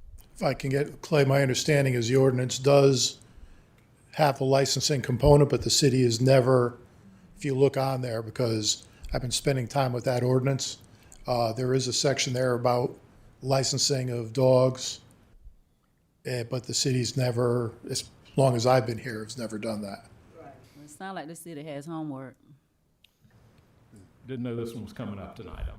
Okay. I'm reading here as we go. And the reason I know is I went over because with the sale of the puppies on 90, I've been dealing with the state's attorney about exactly how the enforcement is. And so everybody's aware, I'm not going to enforce it under city ordinance. We're going to enforce it under state statute. Very good. Mr. Carter, we'll come back. Obviously, I brought this up before. It is an issue. It also probably feels like a nearly insurmountable issue. Like you said, if you were calling every time you saw a dog, you'd be calling constantly. But I do feel like we need to try to get somewhere with it, because the other thing, first of all, if a dog, the situation where you only do something about a dog if it is vicious is literally the definition of too late. Well, if the dog is suddenly chewing on your foot, you probably can't call, right? We understand that this is untenable, right? Sometimes a dog is mildly aggressive, and like we did with the one that was in my neighborhood where he was just running around barking and chasing people. He didn't attack anyone, luckily. But unsafe dog doesn't mean dog bearing teeth. Miss Mary is not very big. If Friendly Dog wants pets and jumps on Miss Mary and knocks Miss Mary over, that's as dangerous as frothing at the mouth dog. So obviously I wouldn't expect you, Chief, or Mr. Martin, or anybody to have any answers tonight. But I would like to make this something of a focus, see if there's something we can do to help address this. And then my next question attached to that would just be, since the last time when I had been somewhat inundated with issues with Humane Society and the ability to respond to these calls, do you, and again, I do not expect you to give me any meaningful answer tonight, but I would love an answer in general. I think we all would. Do you have any opinion on progress, improvement, lack of improvement? How is the relationship currently with the city, PD, Humane Society, and has it gotten any better? Because from your experience, They've been more responsive. We did have one incident where they didn't answer the phone when we were calling, but apparently their animal enforcement person left the phone inside the car accidentally when they got out, and they did call us back about an hour later. So, and what I did do is the dispatch is logging the times on our calls as to when we contacted them and when they actually responded on scene, because the contract with the city does stipulate how long they have to get out there. Okay, and then last question would be, or like a thought on this would be, I know that I had certain citizens contacting me a whole lot. Some have come and spoke at the dais about an area of our community that was effectively infested with like 500,000 chickens. And getting with Dawn and Dee and stuff like that, they have gotten with code enforcement. And I know we've put out traps, and it's, from what I understand, been pretty successful. I think last I heard we'd gotten over 60 chickens, and we've been cleaning that up. And obviously, we don't have to enforce a chicken watch everywhere, but that particular area was an issue. So I know that Miss Mary has come and spoken before about dog issues. So I wonder if there are particular areas. Now, all we can do is ask citizens to tell us, right? But if there are particular areas that are consistently an issue, if Miss Mary, I can't speak for about what she says, but if Miss Mary is regularly having dogs in and around her home, it sounds like perhaps she's got neighbors that maybe need a knock on the door and say, hey, what's up? Is this your dog? I don't know what we can do, but again, obviously we probably can't attack every single dog that's seen anywhere. But if there's areas that it seems like a consistent issue, I would love it if we could if staff could come up with some idea or proposal. If there's a way, because the county now has their animal enforcement unit. Sure. And we're animal control or humane society. Their primary function is the welfare of the dogs that get brought into the facility. Right. They do assist and go out and bring those dogs in. Sure. Where the county department that's been ramped up by the county, that's an enforcement arm. Right. Maybe doing something, partnering with the county or something to get them, because that's what they do, not in addition to their other duties. So that might be something for us to look into, possibly getting with the county manager, with the city manager, and seeing what kind of agreement we can come up with to augment what the Humane Society can do for us.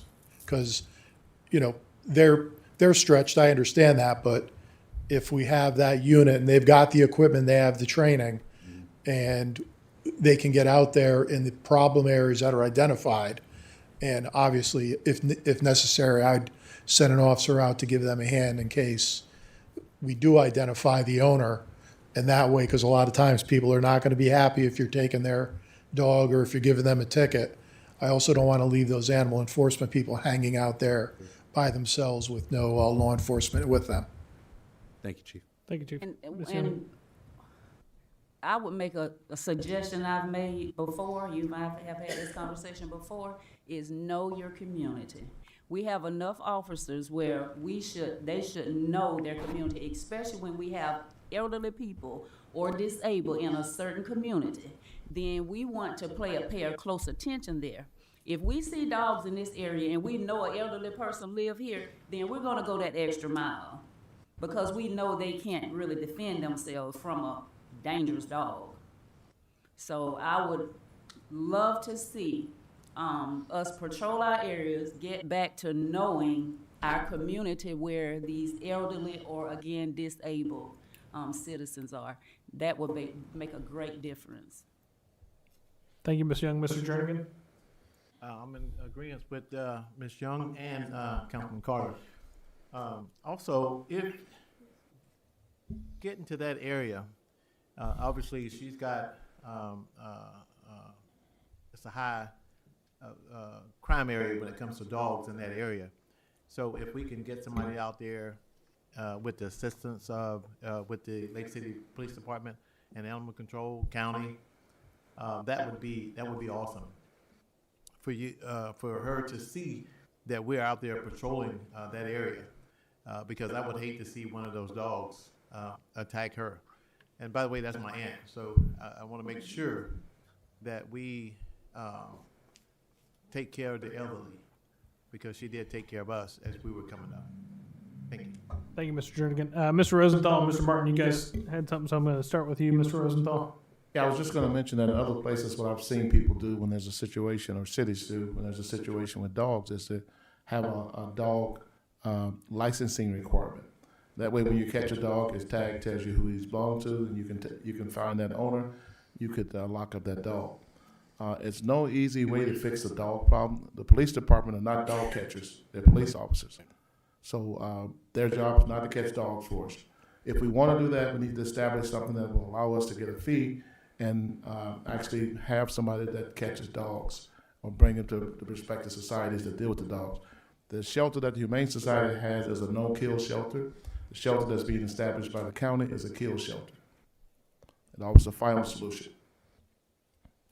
Thank you, Mr. Rosenthal. Mr. Martin. Thank you, Mr. Mayor. So have definitely not had an opportunity to read everything we've got on the books word for word. I have had a chance to kind of scan down the breadth and depth of the ordinance that we have in place. It's relative to other ordinances we've got. It's relatively recent. It's from 2003. On the surface, it seems very comprehensive. To Mr. Rosenthal's point, it addresses licensing. I do see some places where it doesn't seem like some dots are connecting for me, but having a chance to read it, I may be able to connect those dots. It would need to be cleaned up a little bit just in its current form to be reconciled with the fact that we now use a magistrate rather than a code enforcement board. But what I would like to do is take the opportunity to work with the city manager, with police chief, kind of go through this, see where it needs to be tweaked, see if there's any elements of it that have changed over the last 20 some odd years in state law that may affect our city ordinance, and then come back at a future meeting with any tweaks and recommendations.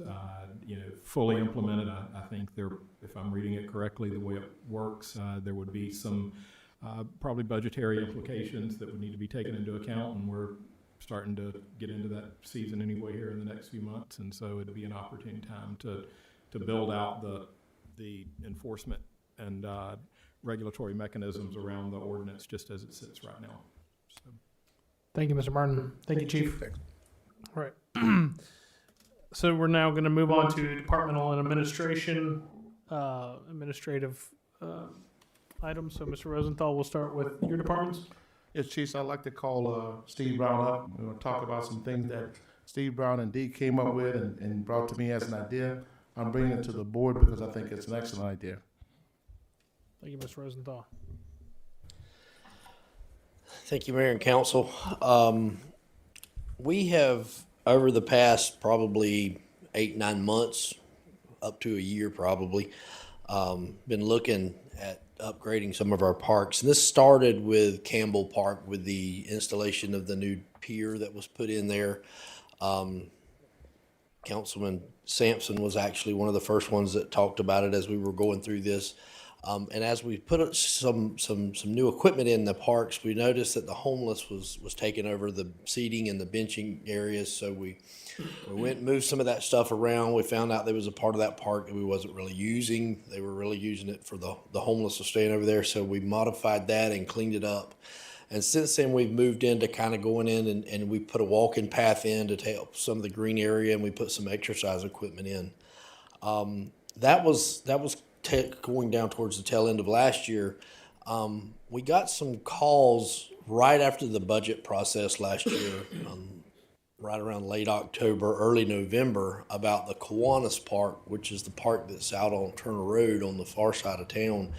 And the citizen was concerned about a small area at the base of the playground equipment where the coating was peeled off. These things aren't painted, they're actually coated.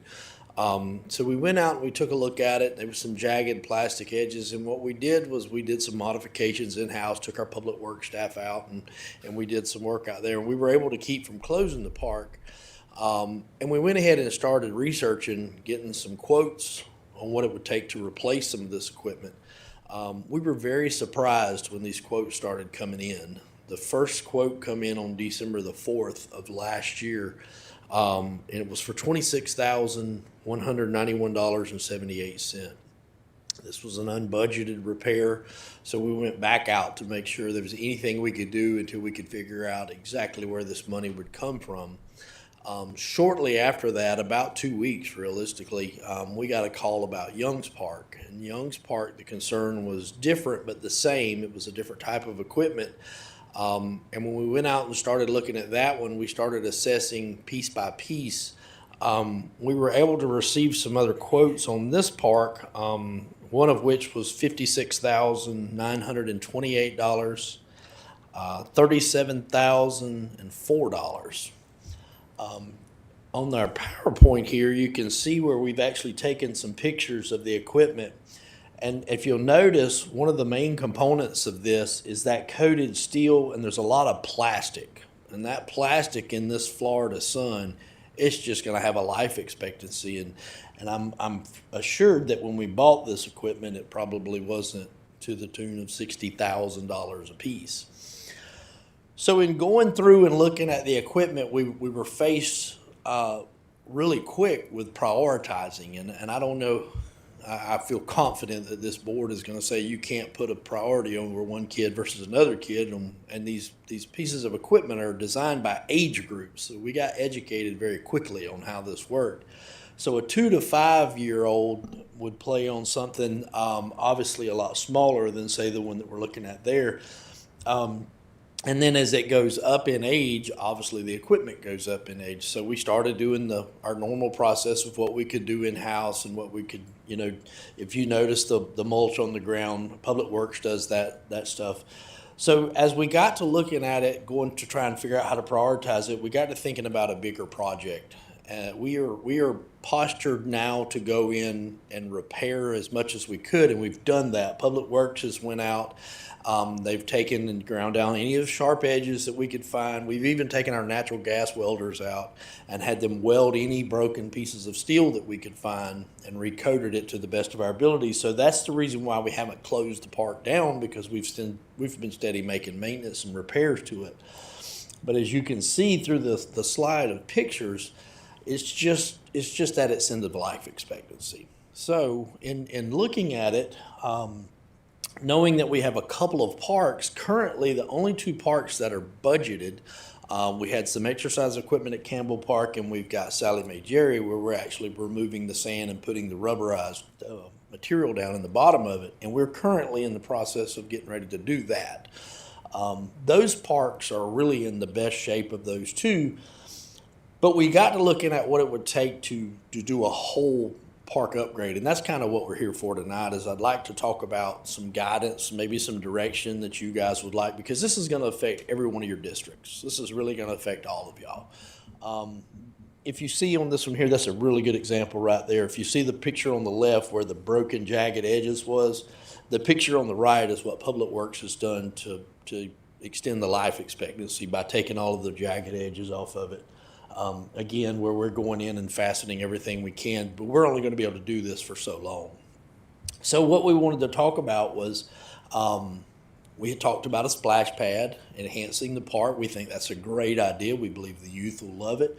But as you can see from what we're having to deal with, we really want to look at this from holistically, totality, what it would take to go in. Rather than replace one piece, we would like some guidance if you would like for us to go in and look at replacing the park. We do believe this is going to be expensive. If you go by the numbers we have here at $50,000 to $60,000 each park. The Kiwanis Park only has one, but these parks have multiple pieces in it, 4 mainly, that would be replaced pretty quickly. The good part about it is once we do it, it'll be good for, we guesstimate this equipment, some of it's 20 years old. So again, knowing the math, knowing what we could be looking at from a dollar figure wise, we would really like to do a whole park renovation, and not just one park, but all of the parks. Anything that has anything from Sally Mae right on down. We've even had some council actually ask about creating other parks in different sections of town. So knowing that our youth are really going to be, they're going to be wearing and tearing on this stuff before long, and it's going downhill fast. Kind of some guidance on what you guys would like to see.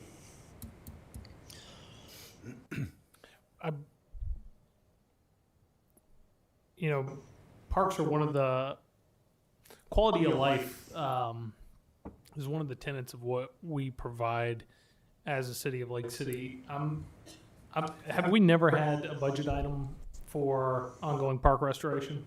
None that I've found. I think that would be key going forward. That is going to be critical. Line items where there's fixes going on. There's always going to be a piece broken. There's always going to, I mean, there's kids playing on it, right? They're literally jumping up and down and just having a good time and trying to tear it apart because that's fun. So having that ongoing maintenance and restoration for our parks, I think it's vital to keep and attract families and have a place where families can come together and build memories. I played on this park as a kid, and I think that probably all of us did at some point. Used to have a spaceship there, but over time it's all broken down. I think there's also a bigger problem at this park. And that's part of the collection of blight and the homeless, and I think there's more improvements that we can do other than just replacing equipment and making it just a better overall environment. I mean, the human waste that is deposited at this park from one end to the other is a problem. Yes, sir, definitely so. And that was kind of the caveat to this is I would like to, if we could get started with the playground equipment, it's definitely, we've got to get a handle on the homeless. And I know there's some videos floating around. I haven't personally seen the drug paraphernalia that was in those videos. Thank God. We do a very good job of cleaning these parks daily. Mm-hmm. But there are components of it when we lock the bathrooms at night, the park's closed. And the homeless people continue to utilize it to the best of their ability. And that affects everything from our tennis courts all the way down to the park area. It's definitely an issue. Is it not trespassing if the park's closed? It is. And I was talking to the assistant chief. They patrol it. Each shift patrols it 2 times per shift is what I understand. So if they catch them, they can get them out of there. But as of recent, we've had issues with the tennis courts where we're actually looking at putting locking mechanisms to keep them outside of the tennis courts. All of that stuff comes with a cost, though. You know, when you go to looking at the overall cost. But we would like to actually refurbish the bathrooms. We would like to refurbish the areas that they have for the cooking stations. Again, have been there for years and years and years.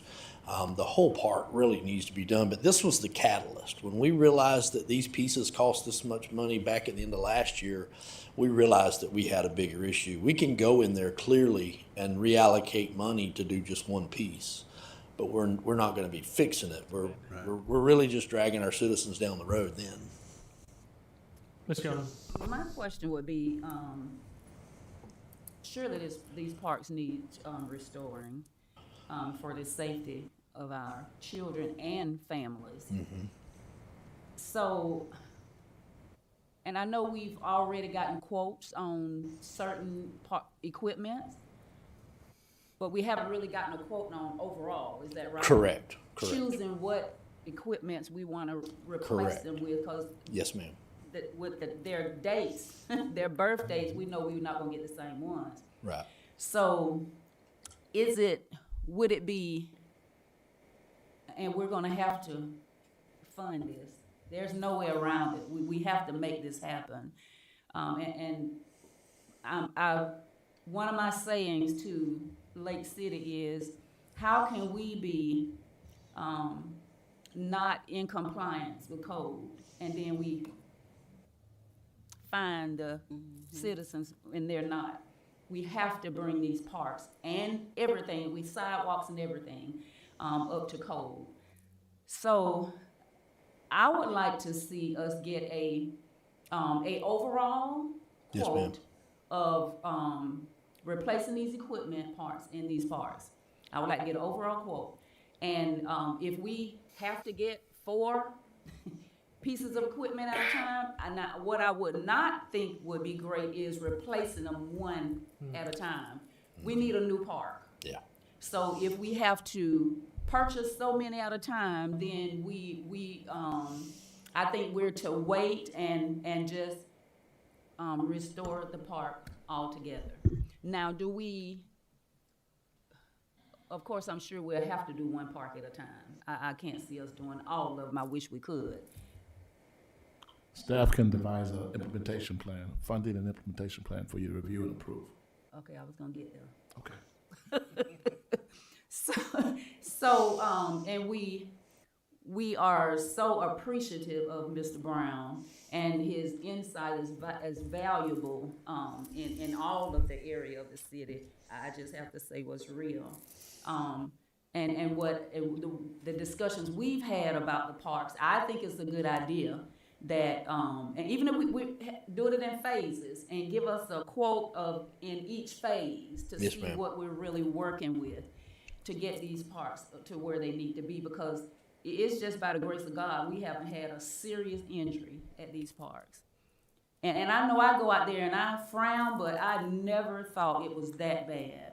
I really didn't.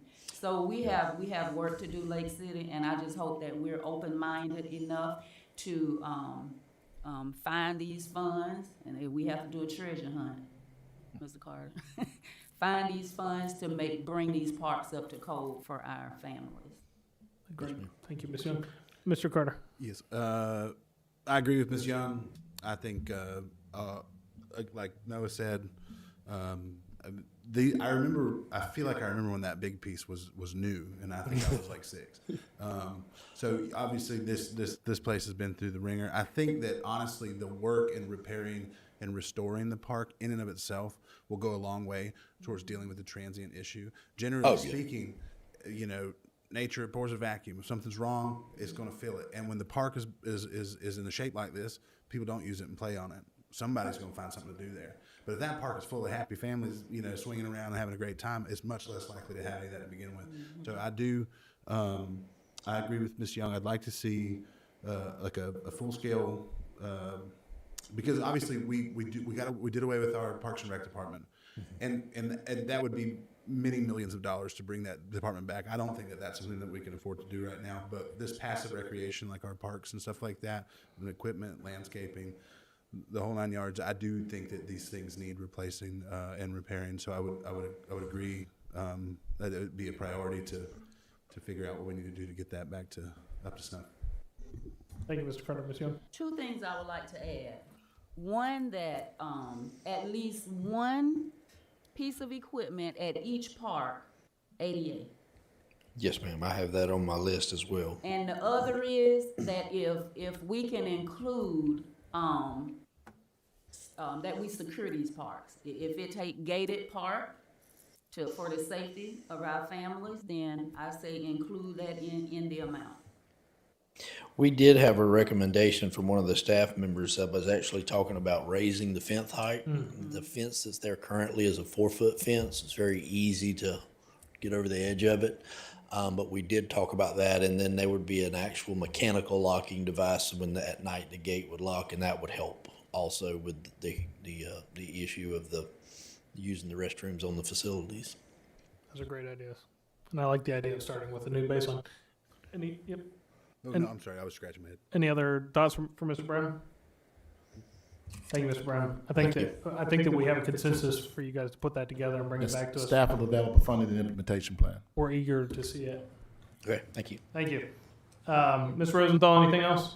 That's all I have, Mayor. Thank you, Mr. Rosenthal. Mr. Martin. Nothing from the city attorney. Thank you, Mr. Martin. Ms. Sykes. Nothing to add, thank you. Thank you, Ms. Sykes. Vice Mayor Young. Just if I can do this quick, that the safety of our citizens and Mr. Rosenthal, I felt that when you said that the law enforcement is really don't catch dogs. Well, we better find a way to get it, because we have got to protect our citizens, and that's a part of protection.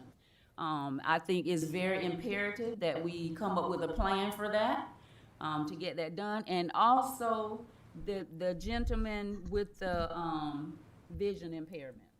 He's been up here several times.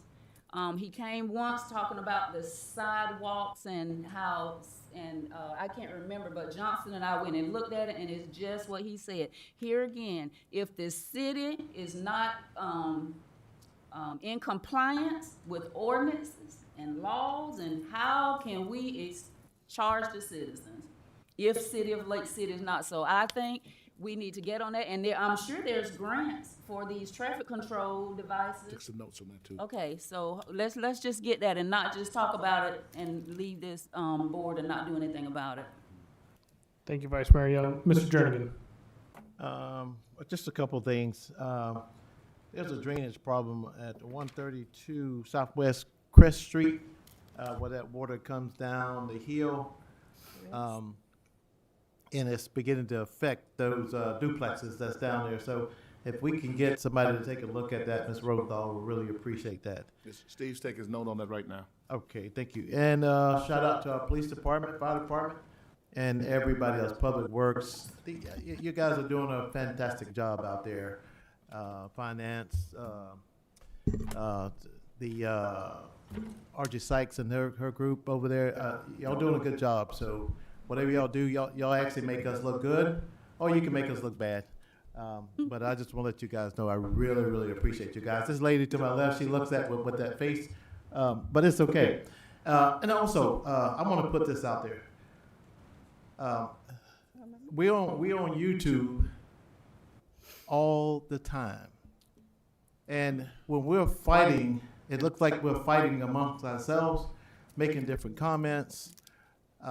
It doesn't look good to the people who's looking at these meetings whenever we have them. So I'm gonna do everything I can to keep a big smile on my face, no matter if I agree or disagree with anybody. I'm gonna do everything I can to keep them fighting with the other members of this team. Because I want us to look good. I want us to be good. I want us to be unified. I do want that. So I want y'all to keep that in mind. Also, continue to pray for our troops around the world. We're in a crisis right now. So just pray for our troops. Just bring our soldiers back home. So veterans pretty much understand that. So a lot of people don't. But anyway, that's it, Mayor. Thank you. Thank you, Mr. Jernigan. Councilman Carter. Yes, I did not have anything. I would just like to piggyback, though, on something Mr. Jernigan just said, because I do appreciate the sentiment, the desire to, operate on something of a united front, obviously, and that's coming from me, and I know that I'm probably the most argumentative guy up here. But I also think that I don't believe that I've ever been disrespectful, and I don't think that generally we are. And I do think that sometimes we are here to fight. We are here to argue. We're here to throw ideas against one another, and oftentimes we can come up with an idea that's different than what we started with in either direction. I think that that's what we're supposed to do. So within reason, I believe it's our responsibility to stand for what we believe in, even if they are contradictory, right? And at the end of the day, there's 5 of us. I can have an opinion that 3 of y'all disagree with, and it's not going to matter, and vice versa, So I think that when we feel a way, and when our constituents tell us what's important to us, to them, then we do have to fight for that. But I agree that it's not a good look when it gets ugly. But honestly, I feel like the group we've got here hasn't been making it ugly. I think we've had some good conversations, and I appreciate you guys all. But to be clear, I will continue to be argumentative from time to time. There's nothing you can do to stop me, but I will not be mean about it. And that's all I've got to say today. Thank you, guys. Thank you, Councilman Carter. Councilwoman Harris. I'd like to say again, I'm not feeling well. So if I have a look on my face, I apologize for it. But I'd like to thank all of the people that was helping me. Miss Terry, I really appreciate you for what all you was trying to do. Dee and Don, I appreciate y'all for what all you was trying to do. And that's it. Mayor, may I say something? Thank you, Councilwoman Harris. Yes, ma'am. I would like to give shout out to Lake City Police Department. Y'all laughing. Y'all got radio. We still got radio. Everybody know they was at my house. Searched my whole house. My child walked off from home, and he's never done that before. And it was 8:30, and I didn't know where my baby was. But I tell you, I appreciate Lake City Police Department. They were very professional. I can see the concern on their faces. They're probably wondering why I wasn't concerned, but I had put it in the right hands. And I knew he just walked to somebody's house. Y'all, if he see a basketball goal, it's over. If he see it or a ball, he'll get away. But I'm just so grateful. I really do thank them, and I tell them all the time. I know y'all do it this way all the time. But they were very professional, and treated me just like they don't see me behind this dais, and that's the way I like it. When they went not search my house, but they went all through my house. And he explained to me why he did it, but I worked in law enforcement long enough to know you had to rule me out first. Thank you so much. Thank you, Ms. Young. In parting tonight, I would say that I'm very excited about that playground and park improvement plan and being able to implement that with a quickness. I would also like to mirror the thoughts and prayers for our troops and peace and bringing our world back to a state of peace. Police also helped me at my place of business, did a great job here recently with some aggression. And then I would also like to thank Ms. Kendra Jones. Thank you for volunteering to be on our 3 of our boards, rather. And I look forward to all the things that you guys work on. So with that being said, Mr. Rosenthal. I'd just like to mention, Mayor, that Salome Jerry Park is close to completing the eminent domain process. And I would defer to the attorney on any questions on that. All right, very good. All right.